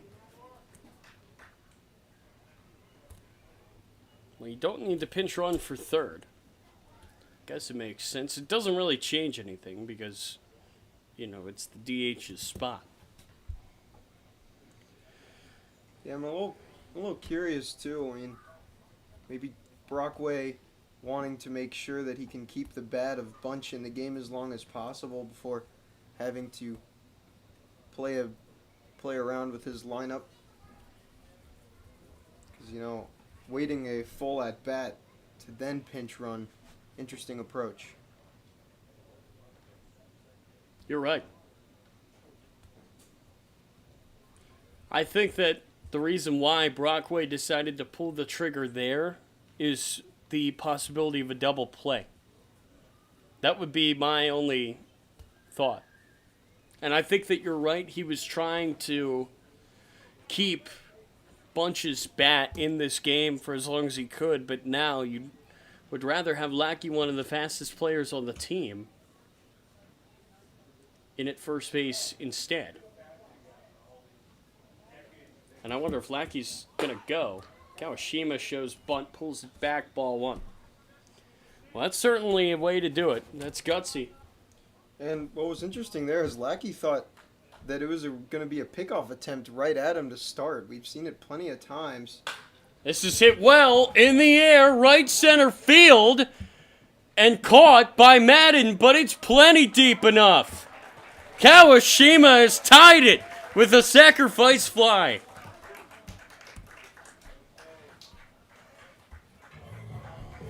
The second baseman, number 19, Brady Powell. And I'll be honest, you know, when I saw him show bunt, I was thinking, man, I guess the Giants, I've not seen him play, but I was thinking, man, I guess the Giants just don't trust his ability to get the ball to the outfield. That ball was crushed. This is hit foul. So credit to Kawashima, and our general manager, Matt Kangas, told us before the game, he was saying, you know, we're starting to get creative here. When guys go down, we find interesting replacements. Kawashima's certainly one of them. 0-1. There's a strike, gets the outside piece. So Kawashima with the biggest swing of the night for the Giants. And we've got a 1-1 ball game. Got a very different game from what we are used to watching the Giants play this year, but it's a close game late, and at the end of the day, is there anything better than that, David? No, it's just so interesting to watch. You really want to see every single pitch. You don't want to take your eyes off it. Lackey's going to go, and that is ripped foul. The 0-2 pitch, it would have been strike 3. Low and away in the zone, though. A well-placed base hit here for Powell will get him his 14th RBI of the year with Lackey and the speed he has on first. Lackey's not going to go this time, and that's taken for a ball just high.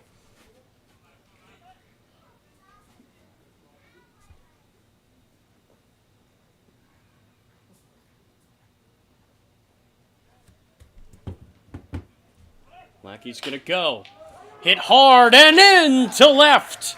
Lackey on his horse to third. Aggressive send, and it gets away. Or does it? No. Thought it did. It was deked out by Can, and Lackey's out of third. Giants got one run on one hit. And we will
Zach All right, Scott.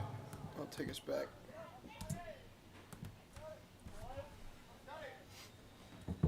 Tie ball game here in Criswell Automotive Field, and now Zach Scott will face White Adams. First pitch from Adams, high and inside. Adams, mixed bag, you could say, from him, but it seems like the good far outweighs the bad. Yeah, really consistent. Pitched just one inning in every single appearance but one. Went 1 1/3 in his first appearance back on June 3rd. But, I mean, he's been really, really good. He's had one outing where he's had trouble. 1 inning, 1 run. It was earned on 2 hits and 2 walks. That gave him the loss against the Senators. Another close game, actually. Giants have lost a few one-run ball games this year, but I mean, for Adams, outside of that one game where he had trouble, he's not given up a single hit. And he will find the zone there at a 3-0 pitch. Adams is one of the guys who runs around in the outfield during BP.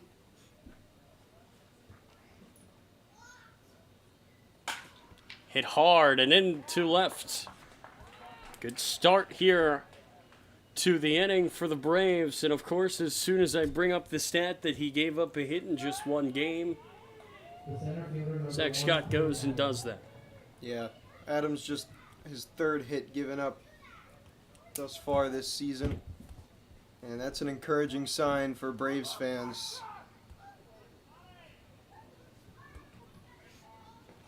Adams, also a guy who I talked to, mechanical engineering major at Whitman College, talked to him about some of the mechanical programs. It's a great job by Barham White, by the way, to hang on to that ball. Nice sunset going on, and all right. No ball lightning tonight. 1-0. Bunt again is man. The back pick is not in time. I like the aggression there by White, but it's late, and Adams is having trouble finding the zone. Yeah, and it was unlucky for White on that throwdown.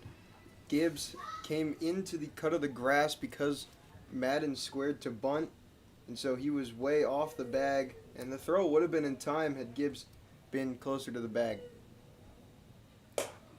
Comes inside on Madden, who's still trying to bunt despite Wyatt being like 2 inches away from the batter. I mean, at this point, Madden might be trying to play games with Adams on the mound and trying to get him to walk him. Madden, great speed. And for the second straight at bat, it is a 3-0 pitch that finds the zone. Adams has not made things easy for himself. Madden will get the bunt down, and the throw to first is in time. That is played beautifully by Danny Wyatt, and a great job by Barham White to get down that third base line and cover the bag. Yeah, really heads up baseball. And for a second, Wyatt might have had a chance to get Scott at second base. He played that really quick, Yeah. but I think that he just decided, hey, better safe than sorry. However, you have Chris Morabito up now. Morabito 0 for 3 tonight.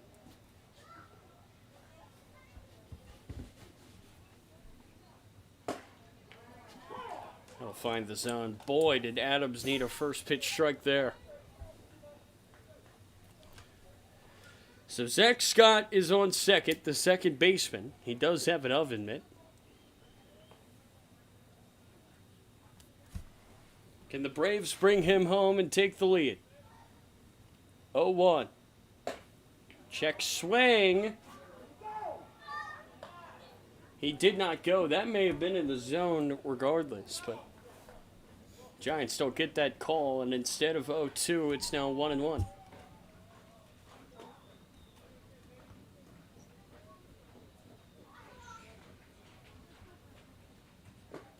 Bouncer in, 2-1 now.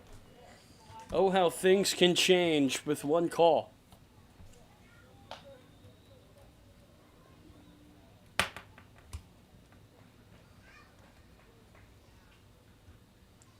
One away and one on here in the 8th. Can the Braves take the lead? The 2-1 from Adams. What a pitch it is, and it's 2-2. That is a great spot for Adams to rediscover the strike zone and even up the count. We've got the dangerous Parker Edwards on deck. This would be a big-time punch-out if Adams can finish Morbido off.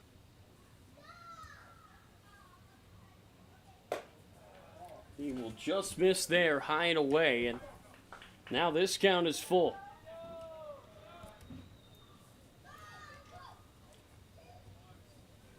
Huge pitch in this game right here. Full count, one away, and a runner in scoring position. Here it comes. And it's hit right to short. On a pitch outside the zone, Adams gets it out. Kawashima with another great defensive play. And there's 2 away. You talk about a big out and a big pitch. Adams missed his spot there, and he did get lucky, but how about Kawashima? Yeah, that was really great from Kawashima to track that baseball, able to make the play. But I want to also highlight the base running from Zach Scott Yes. to go immediately back to the bag. I mean, some base runners would immediately say, oh, that's in the gap and into center field. I can take off. But great job by Scott to stay home. And credit to Adams, he did put it close enough to get that swing. And now here comes Jack Pokarak.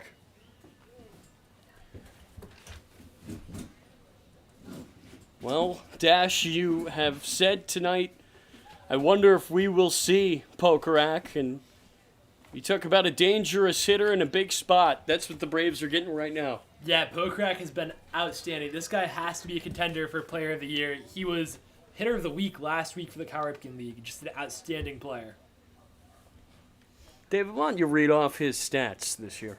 He comes into this game with 39 at-bats in 16 games, 17 hits. That's good for a .436 average, 14 runs, 4 home runs, 18 RBIs, and 14 walks. As opposed to only 2 strikeouts. This guy is as good as it gets in the Cal Ripken League. And you're right, Dash. It's not just first team all league. With this guy, it could be MVP. Yeah. Well, Braves have their best at the plate right now. And he will take a gutsy take and a correct take, as that will just miss outside, as Wyatt Adams on the mound for the biggest spot tonight. He's been a high leverage guy for the Giants this year. That will miss way outside.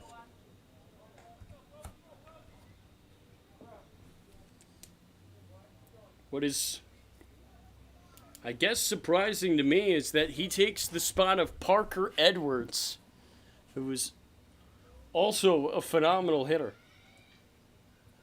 Guess they just trust Pokarak that much more. Can he reward their trust? Not there. Good job by Barham White to hold that. And a walk to Pokarak in this spot, I mean, it's not ideal, but it's better than him beating you with a hit. Jaden Cholera, who is on deck, is 0 for 2 tonight. And the Giants will walk Pokarak, and I wonder if they will pinch run for him in that DH, that pitcher spot.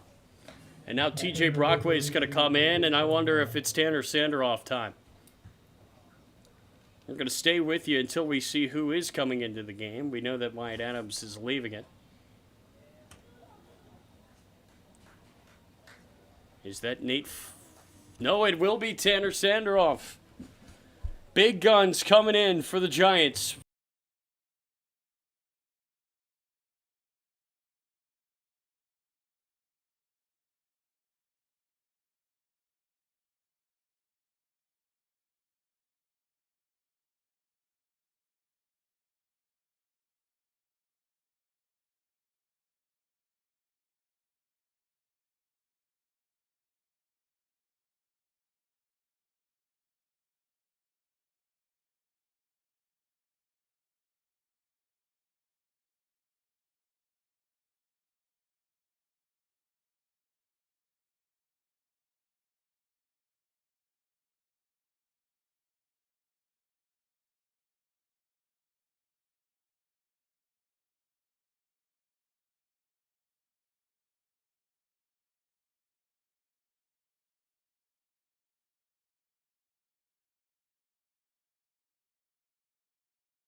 the catcher, number 32, Jaden Calera. Kalura will hit for himself here. No more twists and turns out of the Braves dugout, and he will face Tanner Sanderoff. David, Giants top arm out of the pen. Yeah, he's making his 7th appearance of the season. He's pitched 7 1/3 innings, 14 strikeouts, 7 walks, just 1 hit given up. Oh, and look out, that gets away from White. That is not how Sanderoff wanted to start his evening. So the runners will move up. Now there's 2 in scoring position, but Sanderoff is only worried about 1 man right now, and that's Cholera. And waking up doing my little doom scrolling on Twitter, woke up to a Montgomery County Baseball Report post talking about the top 5 different seasons of high school players in Montgomery County from the past decade. And Tanner Sanderoff's 2023 season at Blake High School landed in the number 5 spot. Wow. He can do everything. He is a two-way guy at his college, Hofstra. And he's got to focus right now, a 2-0 count. That's in the zone, and now a sigh of relief for the Giants. That was the big one. You know, you could not see it go 3-0.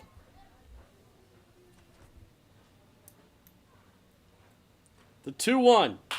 Hit hard, and that will get through! And the Braves will take the lead. A 2-run single with 2 outs for Cholera.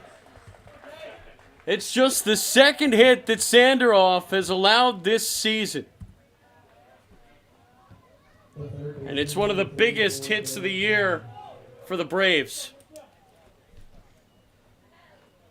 Yeah, Wyatt Adams was anxiously pacing back and forth in that dugout as Sanderoff was warming up, and throughout that at-bat to Calora, as those 2 runs will be charged to him.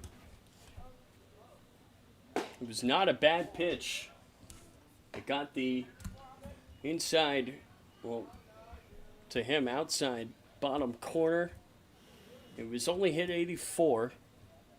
And if that is a few feet to the right or left, that's an out. Unlucky for the Giants as that ball sneaks through, and the lead is back for the Braves. And how about that piece of hitting dash from Cholera there? So clutch. This is a guy who's used to big situations, playing for a good team, and he steps up right there. And now it's Dylan Can, one of the hottest bats in the league.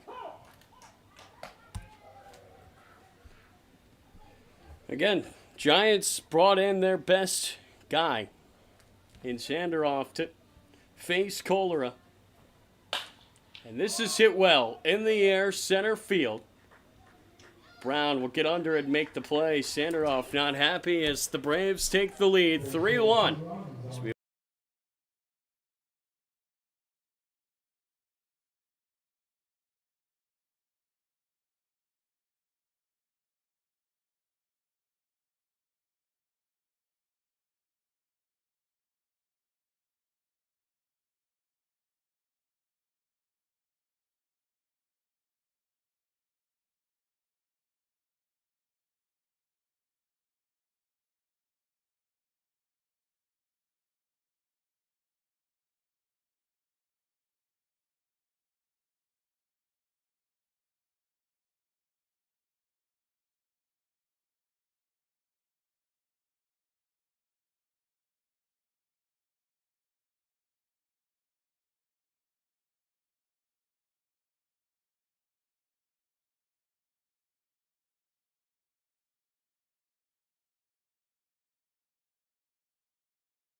Thoughts for new pitcher in for the Braves with their new lead. Dash, tell us about Seth Claiborne. Yeah, Seth Claiborne's a returner, and he is a Braves living legend. This guy had not given up an earned run ever as a Brave until about a week or two ago, I think. And his track record speaks for itself. He's very, very reliable, veteran. He's who you want to see in this situation if you're a Braves fan. Well, as you said, he did not give up just one, but he gave up 6 runs since June 15th. Not sure what happened, but the crop dusters got to him. And then the Aces did as well. And now he's trying to get back on track with a 2-run lead. And how about this from Chris Warren to show trust in his guy, Seth Claiborne? He deserves it. The stats right now would lie about his ability, would be my opinion. We'll find the zone there. And that's what you want to do out of the pen. Find the zone and assert your control as soon as you possibly can. Danny Wyatt at the plate.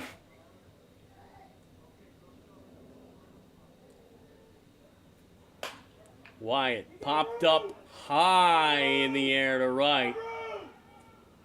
That will fall just in front of the fence. And Dash, is this a guy in Claiborne that we can see go 2? I would say so. Yeah, I think he has 2 in his arsenal. I think that's what the Braves are going to look for here. I mean, they're not going to want to use too many arms. Obviously, they'll have to adjust if, let's say, he throws a bunch of pitches in this first inning. But, like, I think the plan right now would have to be send Claiborne 2. That's in his skill set for sure. Wyatt, good piece in the air, right center. Back is Nose, and he will make the catch. Yeah, Wyatt got a middle pitch broken over the plate. He got a good piece of it, but couldn't quite get the full barrel on it, and it just hung up in the air. How big of a hit that was for Cholera. The top half of this inning. That might be the most clutch hit the Giants have given up this year. That will find the zone. I'm trying to think. The Giants haven't been walked off. Has there been a game-tying hit this late in the game? I don't know if I can remember one. I know last night was close, but this is pretty wild. And credit to Cholera. That was not a bad pitch at all by Sanderoff, and he just ripped it right up the middle. 1-1 will find the zone. I would say DeCandido's hit in the 10th inning. The last time the Aces were that's here. right. That's right. I completely forgot about that. You're right. I miss Lowen away. Yeah, that's definitely it. But no disrespect to Cholera, that was a big-time knock. Yeah. And by the way, for Claiborne, he has not pitched in a week, as that's fouled away. So, Dash, I completely agree with your take. I think that we will see another inning of Claiborne, especially if he could work well and work quick here in the 8th. Certainly. And it's funny we talk about those high leverage situations as we made fun of Aaron Judge's numbers in high leverage situations versus low leverage earlier. But, I mean, as I said earlier in the broadcast, no lead is safe in this Cal Ripken League. I mean, last night was a back-and-forth battle. We've seen plenty of games, especially just between these two teams, that leave a lot in store late into the game. So Bethesda up big on Southern Maryland. Alexandria's scored the last 9 runs in that game against the T-Bolts. They now lead 11-7. And they will foul it away. So, coming up on the horizon, you look now to Saturday. You look to Giants at Big Train, and you look at one of the biggest games in the season. I mean, if the Giants can take a 3-1 series lead over the Big Train, that would be so big. 2-2. Runyon takes low, and this is some at-bat from the Californian.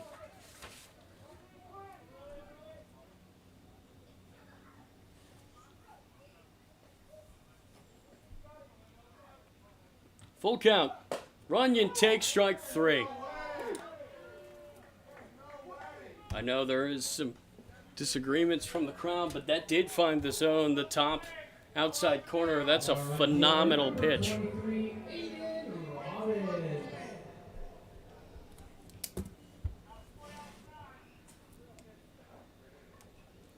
Aiden Robbins 0 for 3 tonight. Rare quiet night for him.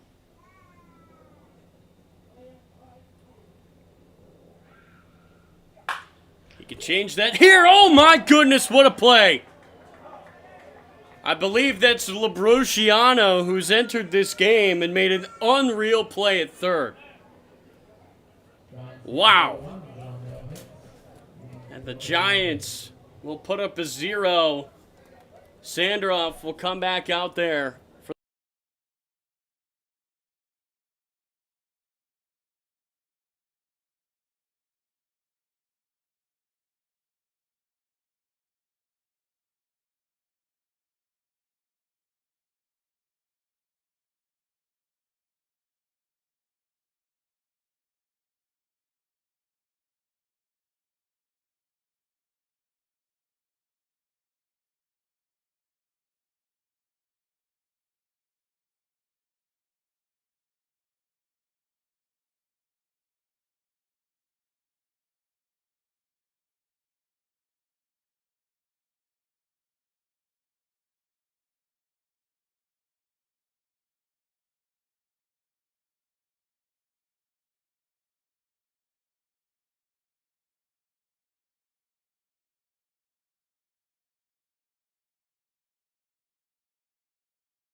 Oh. The first baseman, number 20, catcher Halligan. Catcher Halligan will hit it again. I believe that was A.J. Labruciano at third base because Dylan Can was the last out in the 8th. So a great play that keeps this lead at 3-1. Sandroff will miss high, and I think that the reason why T.J. Brockway is sending him back out, David, is to try to restore some confidence. I mean, that was a huge spot, and he got a ball on the ground. It just got through. Yeah, restore confidence and not use too many pitchers. I mean, he's having trouble locating as he misses again, but you just want to get the guy that you want Sandroff to be, that lockdown closer that you can rely on, especially as we enter the second half of the season. That will miss. It's now 3-0.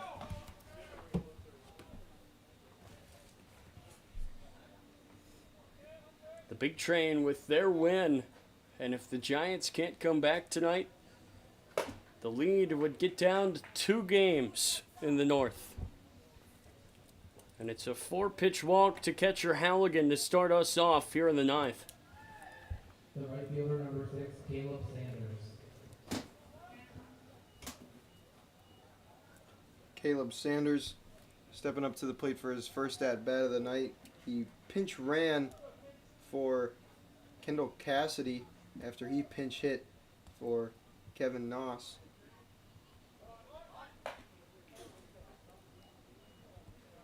Bunt is fouled away, and looks like the Braves are trying to play small ball to get another run on the board. And you're right, David. Giants do not want to use many pitchers with that big game against Big Train on the horizon.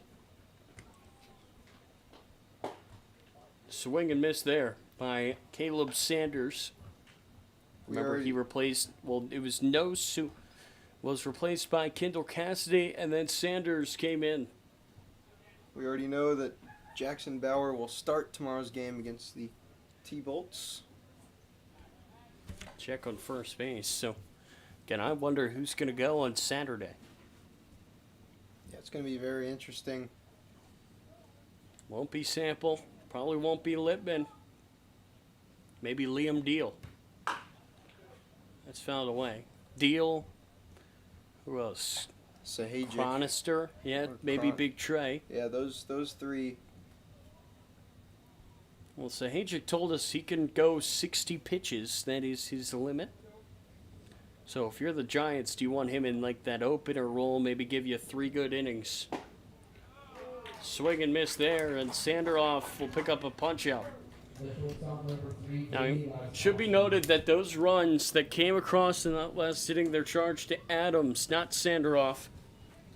Sanderoff is yet to give up an earned run this year, and he has only given up 2 hits. That's now his 15th punch out. But 8 walks, an alarming amount in just over 8 innings. I believe tonight was the first or second time that Sanderoff had to come on the mound with inherited runners. He's pretty much I will trust him started off forever innings. after he came in that spot against the big train with the bases loaded and 2 outs and shut the door.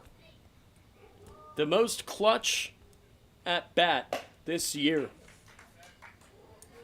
So the trust in Tanner Sanderoff will not go away even if he does have a rough outing once, because he's his first of the year.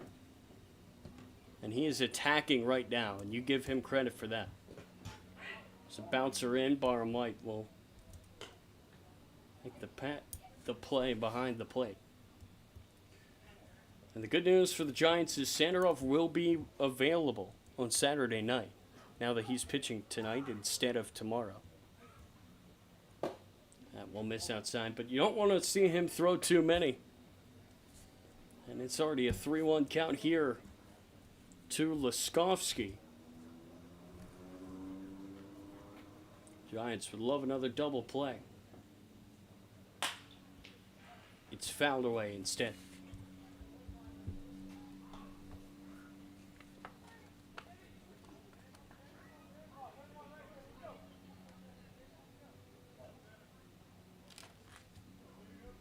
So full count here to Laskovsky. Runner on first base. Outside, ball 4, the second walk here in this inning from Sanderoff. And it just appears to not be his night. The second baseman, number 30, Zach Scott. Now it's Zach Scott's turn.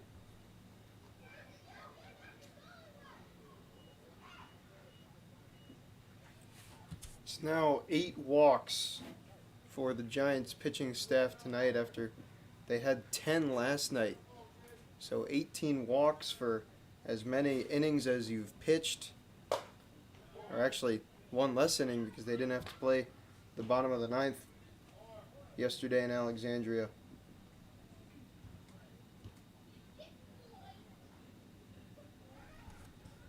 One 0.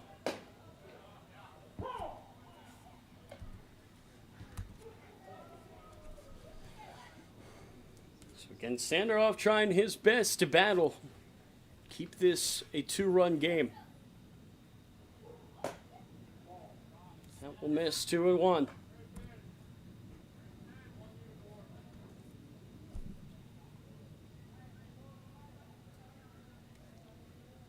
Two one from number 2. Gets away from Barham White. Runners will move up.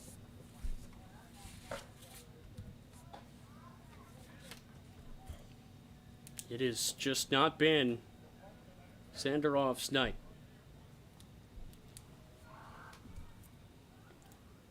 Possibility of the double play is gone, and now it's 3-1. And Scott can change this game with 1 swing. Infield in.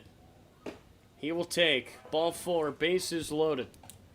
3rd walk here in this 9th inning. The center fielder, number And that will do it for Tanner Sanderoff.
This is the last pitch. Brock Rose into pitch. Tanner Sanderoff, a frustrating night. Brock Rose went to Georgetown Prep, committed to Xavier, and then transferred to Polk State for his most recent season. 5 innings pitched, 6 outings total, 2 runs, both of them earned, 2 hits, 9 walks, 3 strikeouts. Infield is way in. Trying to help Tanner Sanderoff. Oh, did that hit him? It did. So 1 pitch and a run. And it's the first earned run charged to Tanner Sanderoff this year. Left fielder number 24, Bryce Moore. Well, I don't think that you could have had a worse start than hitting a guy and driving in a run. 1 pitch, and it's 4-1. Braves trying to break this thing open in a big way here. That's fouled back. Yeah, this is our first look at Brock Rose. Saw him come in, got his jersey just an hour and a half pre-game. I mean, in his defense, this is an unbelievably tough spot. Oh yeah, no question about that. Especially with just the 1 out. He's just got to throw strikes right now. I mean, he has no choice. With the bases loaded. This is crushed. In the air, center field. Brown back at the wall, and it's in the trees.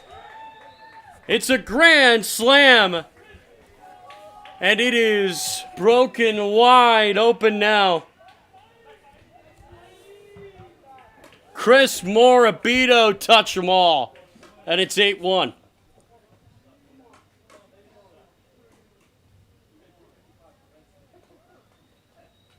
The designated hitter number 46, Jack Poperat. 7 straight on the board for the Braves here tonight. Their second long ball. And this game has been turned on its head.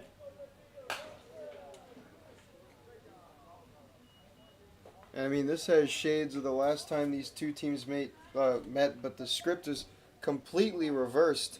In that last meeting, it was really close. I believe it was 5-3 up until the second to last inning when the Giants scored 5 and the final scored 10-3. And that grand slam by Morabito, who was 0 for 4 coming into that at-bat, just unleashing his power.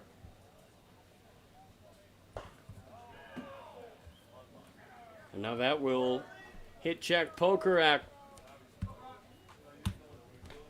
And things have really spiraled out of control late in this game. So 3 runs here in this inning charge to Tanner Sanderoff and the last 2 to Brock Rose on a frustrating night for the Giants. And the Braves seem comfortable with their lead now as Nolan Book will pinch run for Jack Pokerak on first. Just not the Giants' night. And you'll have nights like this. It's a long season. You've got 2 huge chances against divisional opponents these next 2 days.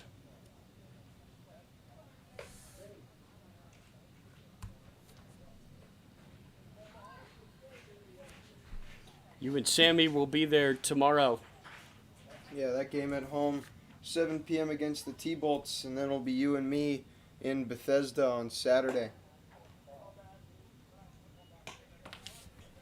That reminds me, we gotta try to beg them for a spot in the press box. I wonder if our GM has done that yet. Is he kicking us out?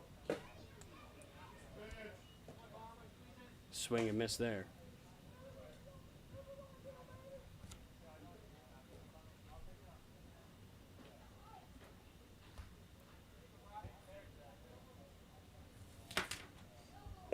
Inside, almost hits him.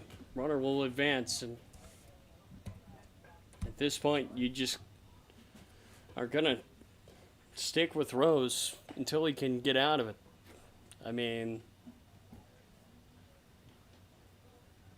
he just needs somebody to eat up these last few innings. You cannot bring in another pitcher, and the outcome of this game has been decided. Swing and miss there for a punch out.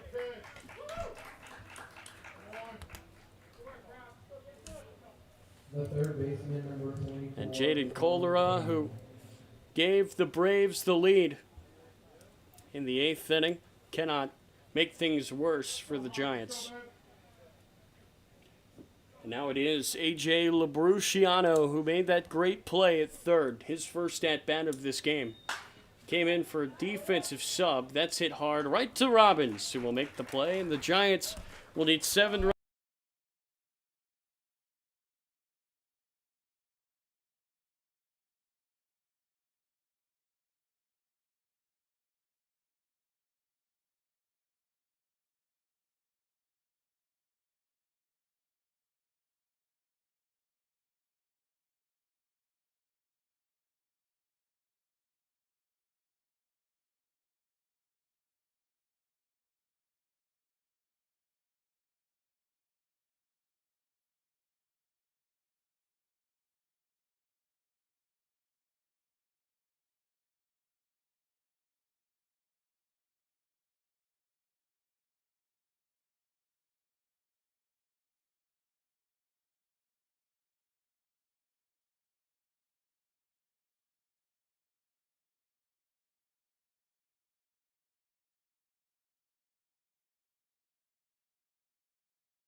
Yep. The center fielder, number 8, Jaden Brown. Jaden Brown will stand in.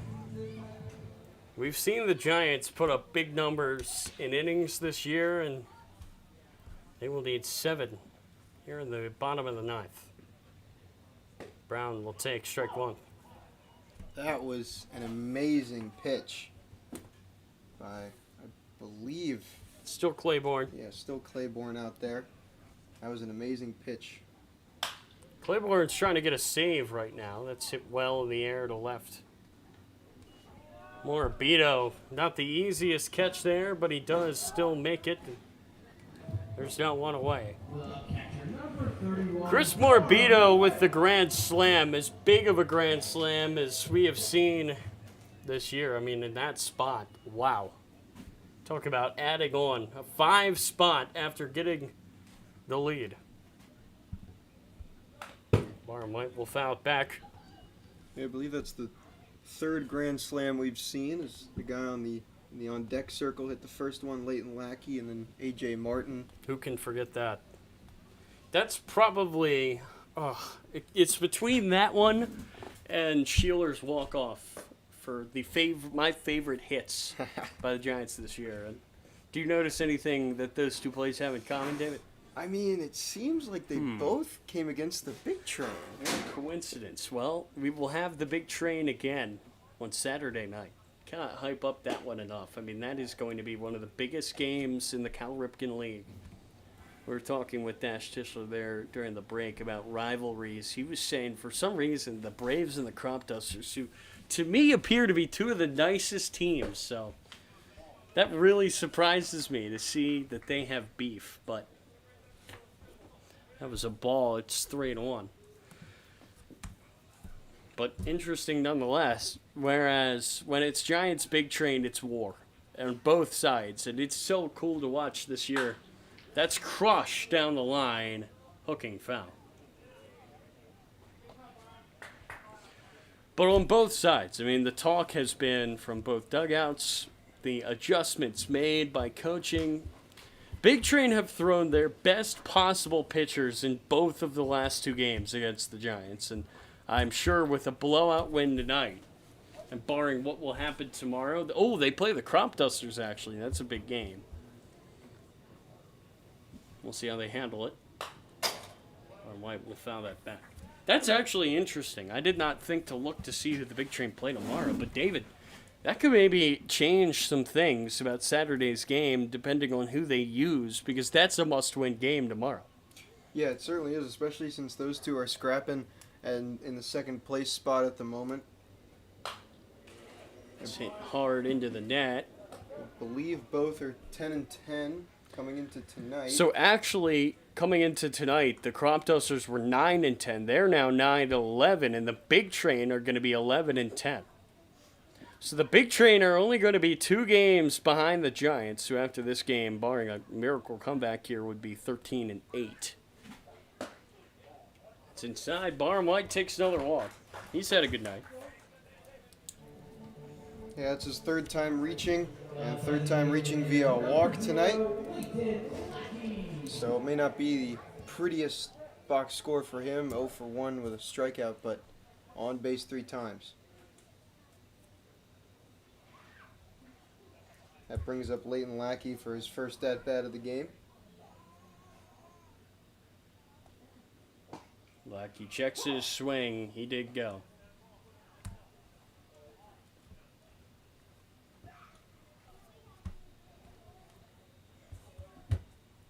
Tough night.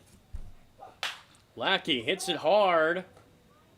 Step on second for 1. The throw to first, not in time. And this game will continue. Wouldn't that have been a heck of a play?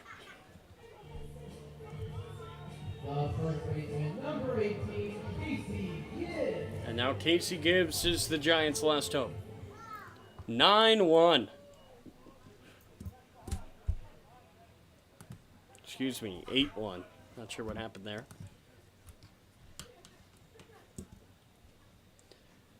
Braves trying to end it. That's in the zone. So again, the Giants will be back at it tomorrow night right here at Criswell Automotive Field against the T-Bolts. This is popped up into the net. Then again, that huge game at Big Train. Then a almost as big game at Crop on the 30th. I'll be back in the booth on July 1st when the Giants go to play the Braves for what feels like the 40th time this year. Swing and miss there, and that will do it. Braves coming to Criswell, and they beat the Giants for the first time this year, 8-1. Dominant performance from the Metro Braves, who will greatly increase their playoff hopes with this one. So 8-1 is your final. We will see you tomorrow night at 7 p.m. as the Giants host the T-Bolts. For Dash Tischler, for David Lewis, I'm Tyler Lochte.